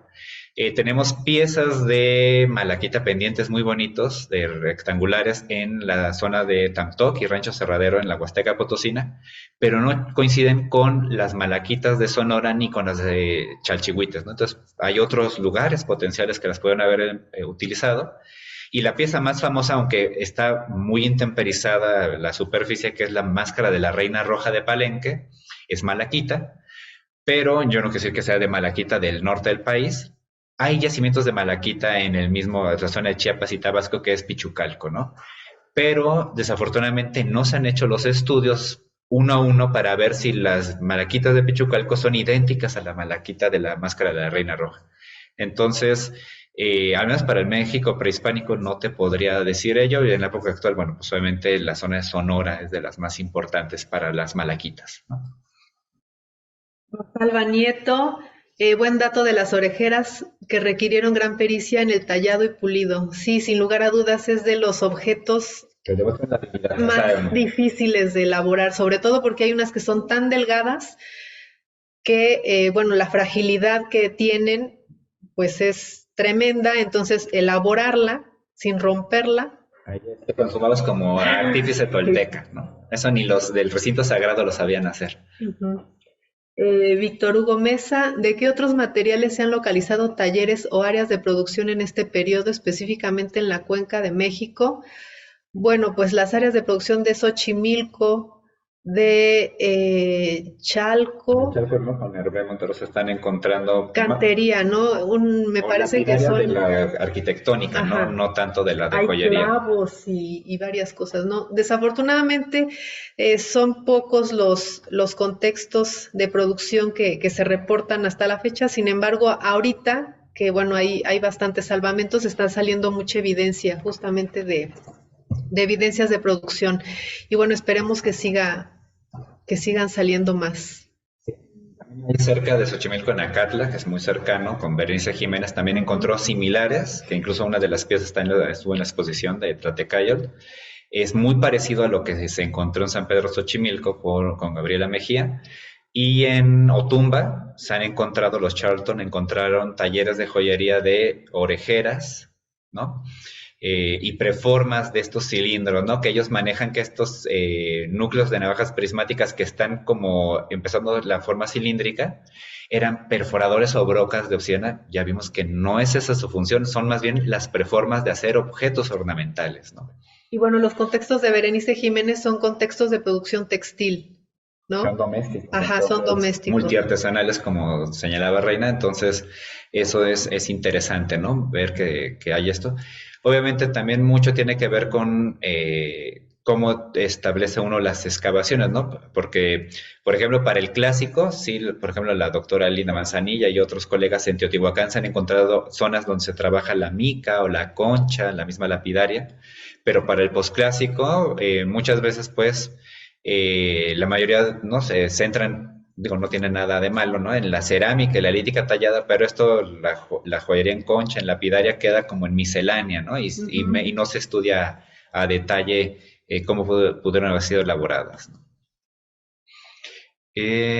Armando Sierra, ¿habrá registro de dibujos previos al tallado de las piedras? Mira, seguramente sí hacían alguna especie de bosquejo, porque uno lo ve incluso en los códices, ¿no? Hay estudios, ¿no? Por ejemplo, ahora que se hizo la nueva versión facsimilar del Códice Borbónico, ¿no? Que es uno de los materiales netamente de la Cuenca de México, uno ve frente a los facsimilares, ¿no? Que uno tenía acceso, ¿no? Del Fondo de Cultura o estos que dan en Sambors, esta nueva versión que se publicó por una editorial pues digo, la edición está muy cariñosa en Francia, pero uno puede ver algunos de los bosquejos de los personajes, que sería como el dibujo a línea, y después ya están todos los colores y le corrigen un poquito, o sea, no respetan totalmente, a veces sí, el trazo inicial. Si eso está pasando en un soporte que queda la evidencia de ello, uno puede ver la iconografía de muchas de las piezas que les mostramos. Había dioses representados en caracol y en jadeíta. Para que lo hagan así como Ojo. a ojo en su mente, no necesariamente. Entonces sí tienen que haber como establecido algunos bosquejos, ¿no? Y si no hubo estos bosquejos, o sea, tallados, sí debieron tener alguna imagen o algo que los ayudara a medio cotejar las cosas, porque, digo, no fue parte de la exposición del día de hoy, pero en la exposición de Tlatecayo, el estudio que hicieron midiendo proporciones faciales de ciertos elementos, Vania Esparza y Alfonso Padilla, asesorados con Mirsha Quinto, que es especialista en morfometría geométrica, encontraron que había plantillas para hacer varias de las máscaras y rostros de figurillas del Templo Mayor, ¿no? Entonces, eso sí nos muestra que no es que las hacen en su cabecita tenían los rasgos, ¿no? Sino sí hay ciertas plantillas, esquemas o modelos en los cuales ellos, mira, es así, y se ponen a reproducir los rasgos iconográficos de estas piezas, ¿no? Armando Becerril, de las obras de Miguel León Portilla y de su filosofía náhuatl, se menciona la siguiente cita: el arte netamente azteca, inspirado en el pensamiento y dominador del pueblo del sol, hizo su aparición y llegó a ser extraordinario, particularmente en la escultura, no ya solo en obras maestras de proporciones colosales como la Coatlicue, la Casa de Coyolxauhqui y la Piedra del Sol, sino también en multitud de obras menores como la cabeza del hombre muerto del Museo Nacional, el Xolotl del Museo de Stuttgart, el cráneo de cristal de roca del Museo Británico y otras más. Simplemente un comentario. Sí, estamos de acuerdo contigo, ¿no? O sea, el arte imperial o el estilo imperial mexica no solamente, como mostró Reina, está en las piezas pequeñas, sino como mostró el Chacmol, los Xutecutlis, ahí ya estamos yendo camino a la escultura monumental, ¿no? Ujú. Entonces, sí es muy interesante que, si bien los mexicas, ¿no? Abrevaron, se inspiraron en muchos de los grupos y culturas contemporáneas y anteriores a ellos, también trataron de darle una propia identidad, ¿no? A sus piezas, uno lo ve. Ujú. O sea, sí se ve distintivo, o sea, aunque pueden haber hecho escultura monumental, no se parece ni a la teotihuacana, ni a la olmeca, ni a la tolteca, ¿no? O sea, por ejemplo, cuando quieren replicar, recrear piezas toltecas, por ejemplo, como los atlantes de Tula, son atlantes más pequeños y conservan algunos elementos de la indumentaria de los atlantes de Tula, pero no están hechos idénticos a las piezas de Tula, ¿no? Entonces sí se ve que ellos, aun cuando se apropian de algunas de estas piezas, les dan su sello particular, ¿no? Y nada más como comentario, el cráneo de cristal de roca, bueno, los cráneos de cristal de roca no solo del Museo Británico, sino de varias colecciones de Europa y Estados Unidos, hay un estudio de Jane Walsh que muestra que pues todos son falsos, ¿no? Y no es tanto que sí lo es por la manufactura, porque están hechos con instrumentos modernos, o sea, discos de diamante y todo ello, pero la prueba más importante es que están hechos en cristal de roca de Minas Gerais, Brasil.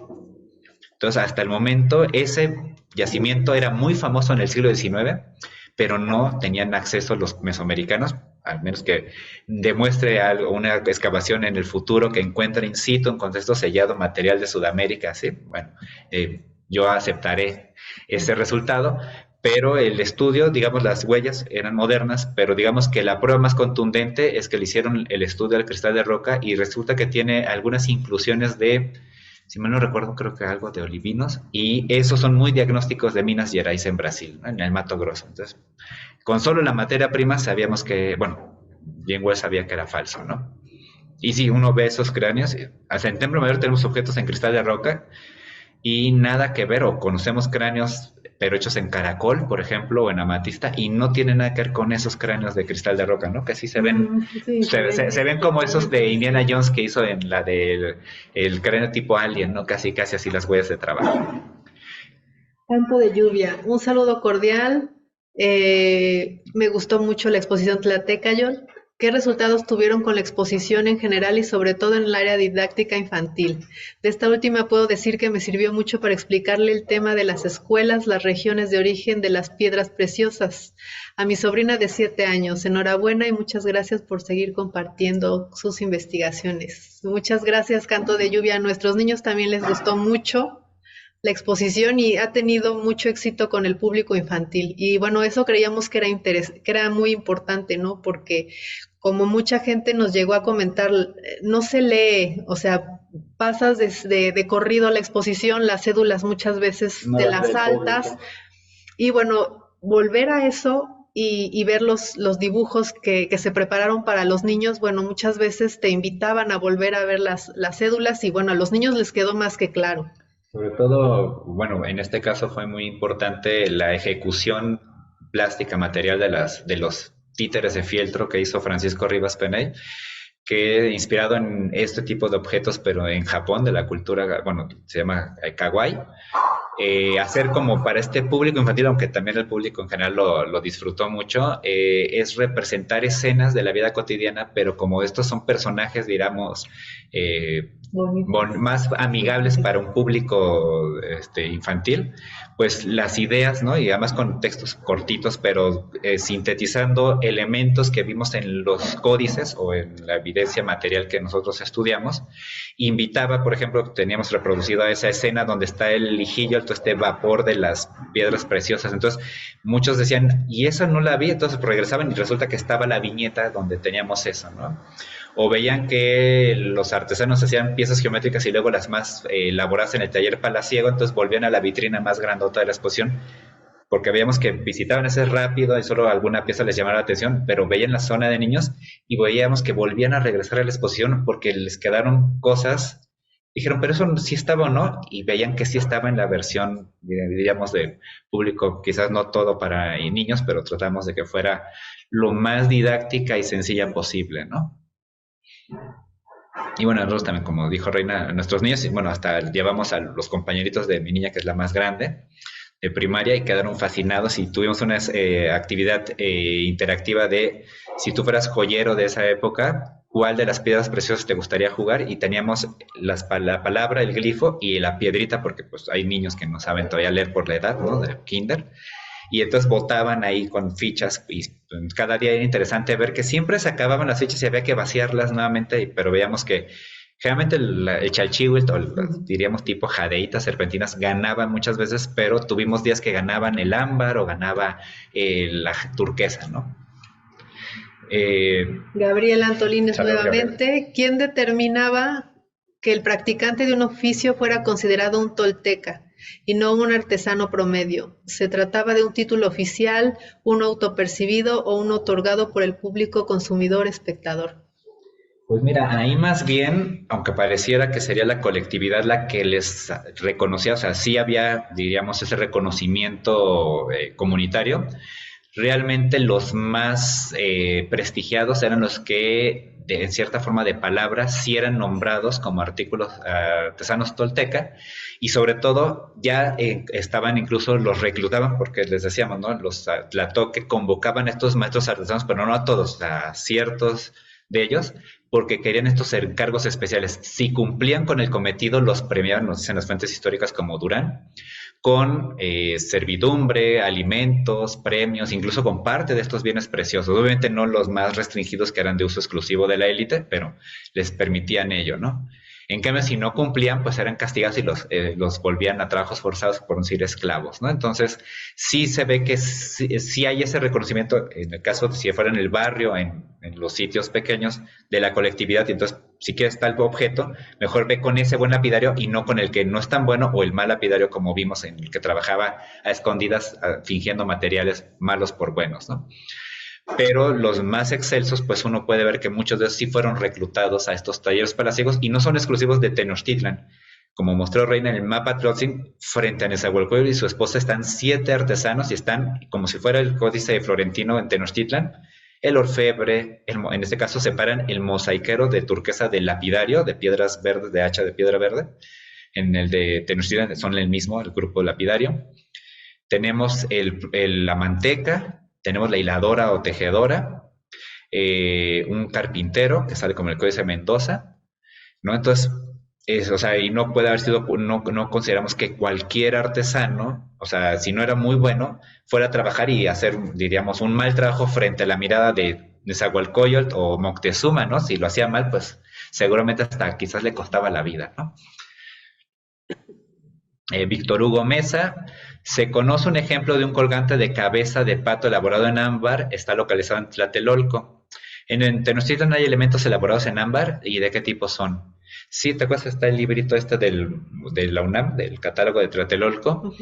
Y en el caso de Tenochtitlan, no es que no es que no haya habido ámbar, pero desafortunadamente muchos de los pedazos que pudieran ser, ¿no? Sobre todo cuentitas, probablemente de ámbar, están tan intemperizadas que se están deshaciendo y ya el ámbar está tan carcomido que se ve como color ocre, como las piritas cuando están oxidadísimas, ¿no? Entonces, por ahí hay trocitos que parecen de ámbar, pero desafortunadamente el suelo del centro histórico, pues, con su acidez, los carcomió y los deshizo la mayoría de ellos, ¿no? En cambio de azabache, que no quiere decir que sea parecido al ámbar, pero es también así de entre resinas y materiales fósiles, es decir, tenemos muchos, ¿no? Tenemos pupilas, collares, una espátula, hasta un cetro en forma de mano. Y seguramente de ámbar, así como uno ve el ámbar bellísimo, ¿no? De Monte Albán, en cuentas, en figuritas, pendientes, debió haber orejeras también, probablemente de ámbar o cosas por el estilo, pero el contexto no permite que se conserve. Sí debió ser muy importante porque los documentos nos hablan que incluso distinguen en 3 tipos de ámbar, ¿no? El verde, el blanco y el común, ¿no? El amarillo atinándole a rojo, ¿no? Armando Becerril, en su taller de arqueología experimental y del cual se han obtenido resultados muy relevantes, en su criterio personal, ¿qué resulta más significativo en la manufactura de las diversas piezas? Sin lugar a dudas han tenido la inspiración divina y paciencia. Mucha paciencia, ¿no? A veces en el trabajo artesanal sí consideramos que, sobre todo para diríamos, los objetos palaciegos o de estas insignias y representaciones de las divinidades, es más vale maña que fuerza. O sea, ahí sí es, ¿no? La necedad logra el cometido, ¿no? A veces, como dijo Reina, ¿no? Entre el universo posible de instrumentos les gustan solo algunos y esa es su manera de reproducir y su preferencia cultural por ciertos instrumentos frente a otros. Hay instrumentos que abaten el tiempo de trabajo como los abrasivos. Los mexicas, digo, conocen el abrasivo que hasta se traen costales de arena del mar, con conchitas y todo lo que uno encuentre si uno hiciera lo mismo, en las ofrendas del Templo Mayor. Y sin embargo, no lo usan para desgastar. Es rarísimo. Tenemos piezas, pero son las menos, ¿no? Que usen el abrasivo. El abrasivo baja a la mitad, toma el tiempo de trabajo. Y eso no están usándolo. Lo conocen, pero no lo quieren así. Y la pregunta es, ¿por qué? Ahí ya no es que no tienen acceso al abrasivo. Si no es de mar, pudieron usar ceniza volcánica, que también es muy buena. Es algo cultural. No les gusta así, ¿por qué? Porque bajan el tiempo de trabajo y los objetos que están elaborando no son para el tianguis, no son para el mercado, que es la eficiencia en la técnica para entre mayor cantidad de objetos, mayor cantidad de consumidores posibles a llegarles, la orejera, el besote, ¿no? La cuenta. Son objetos para las élites y para los dioses, y ahí los objetos, ¿no? Lo que hacen es, entre mayor cantidad de tiempo, mayor valor tiene porque el objeto lo que está concentrando es tiempo social invertido de trabajo. Y eso lo vemos en nuestro mundo actual. No vale lo mismo un huipil hecho con esas máquinas automáticas que te pueden tejer en una hora a el huipil hecho hilado de forma o tejido de forma artesanal. Hay una empresa, ¿no? ¿Te acuerdas esa de alfombras que están hechas con hilo de gusano de seda? Lo tienes que encargar un año antes, se tardan casi un año en hacerlo y pues obviamente tiene sus precios exorbitantes, ¿no? Diríamos del jet set mundial, ¿no? Entonces, o con objetos tan sencillos como yo recuerdo en Michoacán, las guitarritas o los requintos de Paracho, de los mejores artesanos, también se tardan 2, 3, 4 semanas en hacerlo. Y eso que tienen ya ceguetas, instrumental metálico y eléctrico, y no lo hacen en una sentada, ¿no? O los huicholes, por eso todos sus adornos, ¿no? De chaquiritas o hilitos, uno pregunta los precios y casi uno se va de espaldas, pero es que ese no lo hicieron como un sticker, ¿no? Entonces, el tiempo, también entre mayor tiempo, mayor valor las piezas, y eso se ve también en la época prehispánica. Eric Pérez, excelente ponencia. Una pregunta: ¿cuáles son los métodos de extracción de los minerales empleados en estas piezas? ¿Se ha publicado el estudio de procedencia? Bueno, primero te contestamos la segunda. Los estudios de procedencia tenemos varios textos, incluso en este mismo de Tlatecayo vienen algunos de estos resultados. Hay otro libro que mucho del público pensó que ese era el catálogo de la exposición, que es el libro científico del proyecto que derivó en la exposición, que se llama Estudios recientes en la lapidaria del Templo Mayor, y que se va a presentar este 16 de octubre en la Feria del Libro de Antropología en el Museo Nacional de Antropología a la 1 de la tarde, si mal no recuerdo. Ahí viene muy concentrado muchísimos de los nuevos estudios, de los nuevos minerales, los nuevos yacimientos que se han detectado en la colección de lapidaria del Templo Mayor. En el caso de los métodos de extracción, pues lo que sí hay, sobre todo, es cómo se extrae la obsidiana, por ejemplo, en Sierra de Pachuca, ¿no? Hay muchos colegas que lo han hecho. Pero de los otros materiales, desafortunadamente, por ejemplo, en el caso de la turquesa, como hay muchos en superficie, pero tienen que rascar tantito las paredes, porque la turquesa en superficie queda decolorada, porque digamos, el deterioro por el sol, por la luminosidad, la blanquea, entonces tienen que excavar un poquito viendo dónde están los afloramientos. Pero otros materiales como la jadeíta, la serpentina, hasta el momento, pues, hay reportes de colegas geólogos donde hay los yacimientos, pero un estudio de cómo se extrae, hay muy pocos casos de cómo es que aprovechan. Lo que sí se ve es que generalmente no aprovechan el canto rodado o material muy expuesto, ¿no? Porque está lleno de microfracturas o... La calidad no es la misma. O sea, sí requiere un poco de minería. Sobre todo los yacimientos mineros prehispánicos más famosos son minería en obsidiana, eso sí hay muchos yacimientos con muchos estudios, y del cinabrio en la Sierra Gorda, ¿no? Pero de otros materiales no hay la calidad de estudios que nos hubieran gustado, ¿no? O que deseáramos, ¿no? Gabriel Antolínez, ¿qué nos pueden contar sobre el vínculo entre los oficios lapidarios y el género masculino y femenino en el mundo mexica? Pues es que no hay mucha evidencia ni fuentes históricas que nos hablen de que si ciertas actividades ya las hacían hombres o mujeres. Nosotros tenemos algunas teorías ciertos elementos, sobre todo las teselas o incrustaciones o cuentas pequeñitas, consideramos que sí podrían haber sido elaboradas con manos pequeñas, ¿no? De mujeres o niños, pero bueno, evidencia o dato científico, pues no. Solo tenemos el mapa Tlötzin, que salen de distintos géneros, pero no son exclusivamente lapidarios, ¿no? Que están ahí, vemos tejedoras, la hilandera, ¿no? Y tenemos los otros personajes que la mayoría son masculinos, pero no quiere decir que no hayan participado mujeres o niños, ¿no? Y uno lo ve con los pueblitos donde se dedican a hacer lapidaria, incluso tratan de falsificar lapidaria, como en los 70s en Tasco Viejo, tratan de falsificar piezas mezcalas. Digo, no lo hacían con ese, sino que pues había escasez y necesidad, entonces pues había las rocas y los minerales allá ahí en la región, entonces, y veían que los gringuitos y coleccionistas privados eran con Spratling y otros turistas llegaban con mucho dinero, ávidos de comprar antigüedades, entonces pues hay reportes, ¿no? De Guadalupe Mastache, por ejemplo, que participan toda la familia. Los hombres hacen ciertas técnicas, quizás a veces las más difíciles de ejecutar en la secuencia de elaboración, pero las mujeres y los niños se dedicaban, por ejemplo, lo que requería más tiempo, pero no quizás tanta destreza, ¿no? Como es desgastar. A veces es horas, días, ¿no? De estar desgastando o abrillantándolas con tiras de piel, con algodón, con paños, ¿no? Los objetos, ¿no?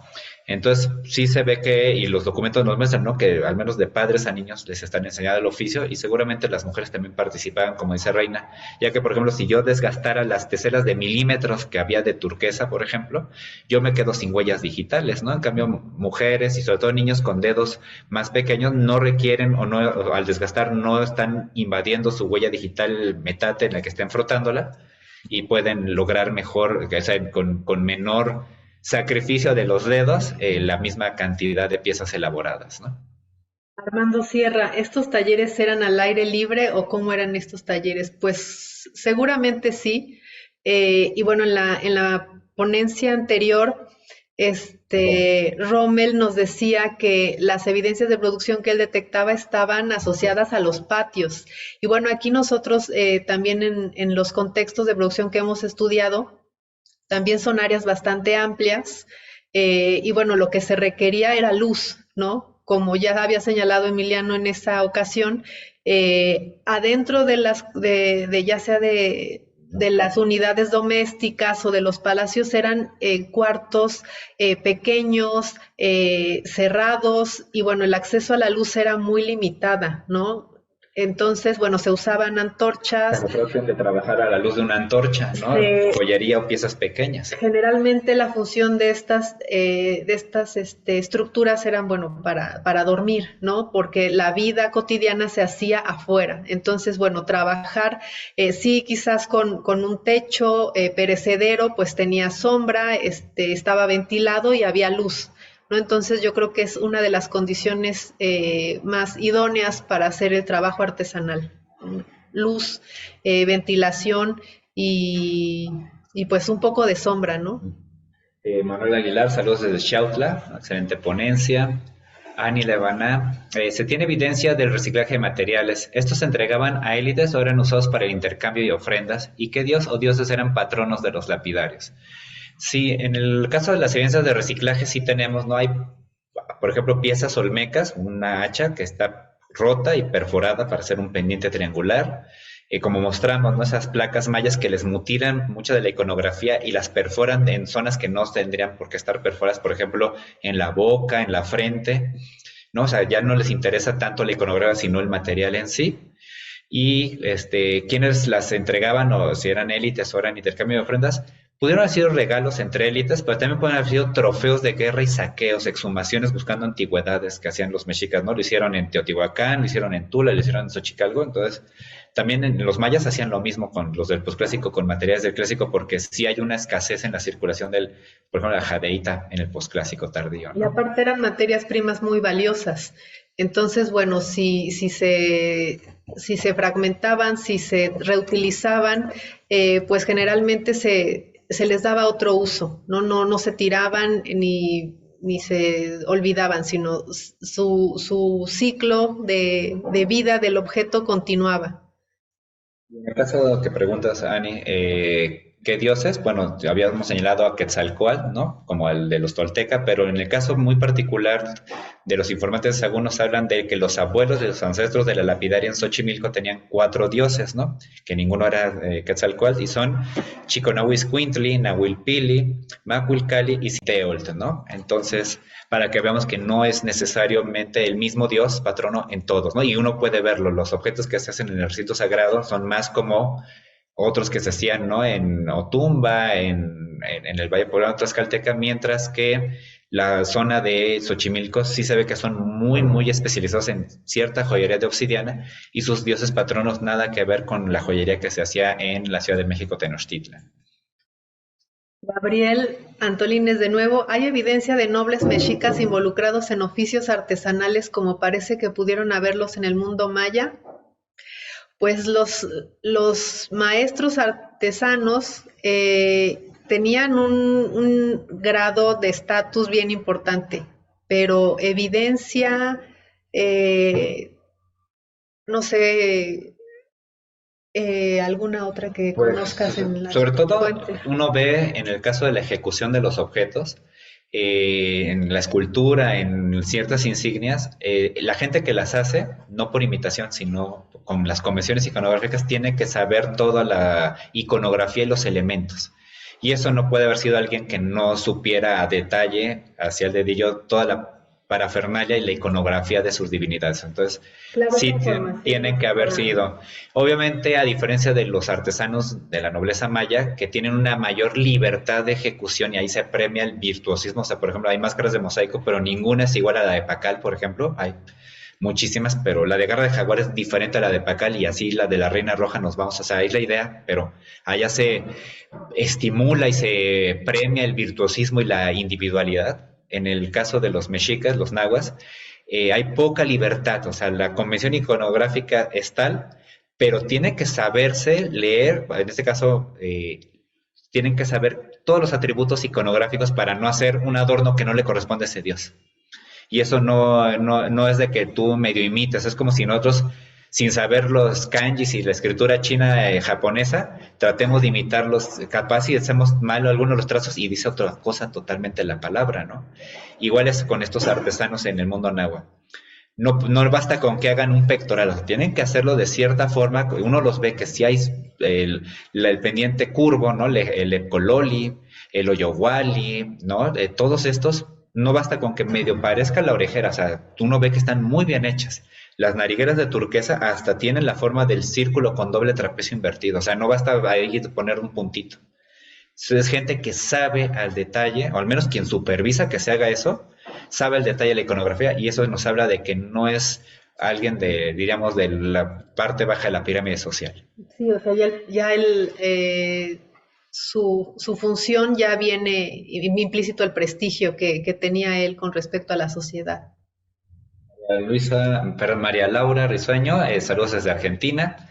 Nuevamente Ani Lebaná, ¿saben cuánto mide la pieza más pequeña tallada en alguna piedra verde y la más grande? Bueno, la más grande de la colección de Templo Mayor, de las que están en el museo, es la lápida de Mayagüel, es casi de 1,5 metros, pero la más pequeñita, pues podría ser una de estas que son como ya tipo mezcala, ¿no? Que son, o sea, que no sea geométrica, ¿no? Que es una figurita, así casi un rostrito, son antropomorfas de un par de centímetros, ¿no? Ya si vemos geométricas, pues son de milímetros, ¿no? Cuentas e incrustaciones, ¿no?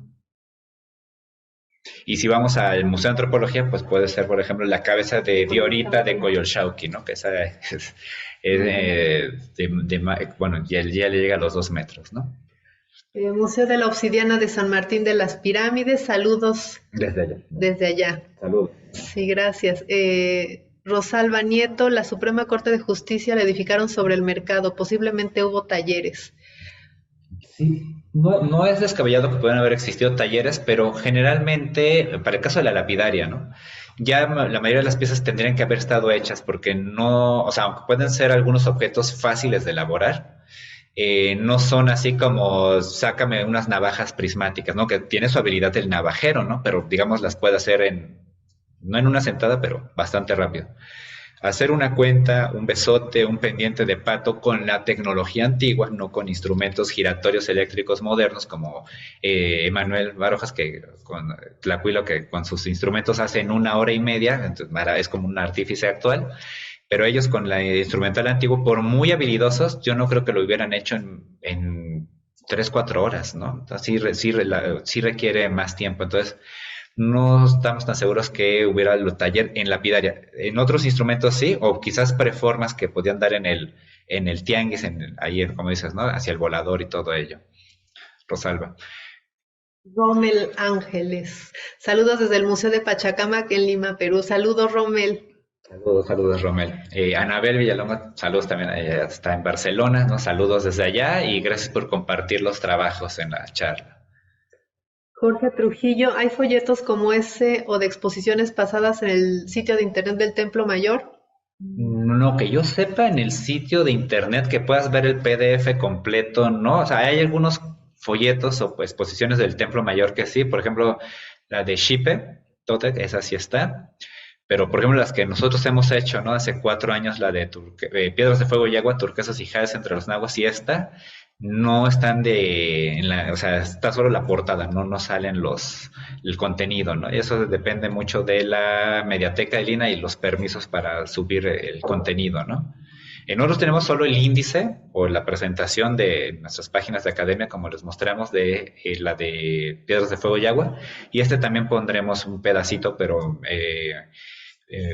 ahí sí depende mucho de Mediateca de Lina, ¿no? Porque deciden ellos qué folletos sí van completos y cuáles no salen completos en línea para, digamos, de libre acceso. Para venta, pues sí los pueden conseguir. Bueno, el de Turquesa y Jade prácticamente está agotado, en menos en librería Sina, ¿no? Y pues bueno, apenas acaba de salir, ¿no? Entonces, y el tiraje en venta son como 500, ¿no? De ejemplares. Ana Lilia Contreras, saludos Ana Lilia. Bueno, nos manda saludos y un abrazo. Bueno, que siempre sale nueva información para ella al trabajar estos materiales, ¿no? Y Marisol Anaili, en las piezas de cuarzo se han identificado los yacimientos. Si te refieres al cuarzo, el cristal de rocas, digamos, el transparente, ¿no? El cuarzo sin color. Con precisión, todos los yacimientos o varios de los yacimientos, ¿no? O sea, sí tenemos ubicado, por ejemplo, uno en Mezcala, agradeciendo a Manuel Barojas Tlacuilo, se hizo una conversión y sí parece que algunas de las poquitas piezas que tenemos, algunas de ellas coincide con esos cuarzos de por allá, o ese cristal de roca, pero nuevamente igual que la malaquita que nos hicieron una pregunta anterior, lo que es que el cuarzo como material sí abunda, es de los más abundantes en la corteza terrestre, entonces definir un yacimiento es complicado, pero si se hacen los muestreos sí se pueden más o menos hacer una aproximación, pero desafortunadamente del cuarzo, si es de este tipo, ¿no? El cuarzo translúcido, cristal de roca, casi no hay estudios de los yacimientos, ¿no? Si estamos hablando ya de otros, como el cuarzo verde Venturina, la que se pasa, sí hay estudios hacia la zona del río Motagua en Guatemala, por ejemplo, que hay varias piezas, sobre todo que en los collares del área maya, que muchos colegas dicen a priori, todos jadeita, nosotros hemos tenido la posibilidad de estudiarlos y no todo fue jadeita y fueron cuarzos verdes Venturina, por ejemplo. Y muchos coinciden con ese yacimiento, bueno, esos afloramientos en el río Motagua, ¿no? Entonces, para que también, muchas veces, como nos preguntaban por ahí, si todos los materiales verdes venían de la misma zona, bueno, aquí, en una zona que uno piensa que, como el Motagua, que todo es jadeita, error, hay jadeita y hay otras rocas y minerales asociadas. Y todo lo verde no significa que, aunque sea el Motagua, sea jadeita, ¿no? Entonces hay cuarzos verdes, hay serpentinas, hay ecoglitas, hay muchísimos otros materiales mezclados o asociados a ellos. Y lo mismo pasa con los cuarzos, ¿no? O sea, por todo el país tenemos. Y los mexicas, ahí sí, en los cuarzos diríamos, salvo que busquen, aunque sean los translúcidos, los transparentes, pero que hay unos que tienen un crecimiento como, diríamos, cristalitos o prismas muy chiquitos, y hay otros yacimientos del país que tienen unos prismas enormes. Depende de qué querían los antiguos para hacer. Si requieren un objeto chiquito, pues iban a los yacimientos más pequeños, pero si requieren hacer objetos de gran tamaño, pues no cualquier yacimiento de cuarzo tiene esos prismas, ¿no? Entonces, ahí sí depende, como decía Reina, un poco el consumidor y el objeto a elaborar. Ahí el cuarzo hay por todo el país, pero depende de qué color y de qué tamaño quiere el cristal o la materia prima de la cual va a elaborar el objeto. Ahí sí, y eso otra vez con tristeza, pues no hay estudios tan detallados que rastreen. Sí hay mucho de geología, pero geología aplicada hacia la arqueología, eso todavía nos hace falta mucho por hacer.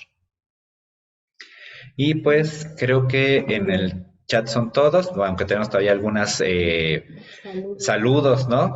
Ocelosoch Hernández, magistral manejo del tema, felicidades, Marisol Aneli, gracias, felicidades también de nuevo Gabriel, Julieta Salama también, bueno, gracias por la ponencia, ¿no? Igual a Ani Levana gracias por compartir estos trabajos.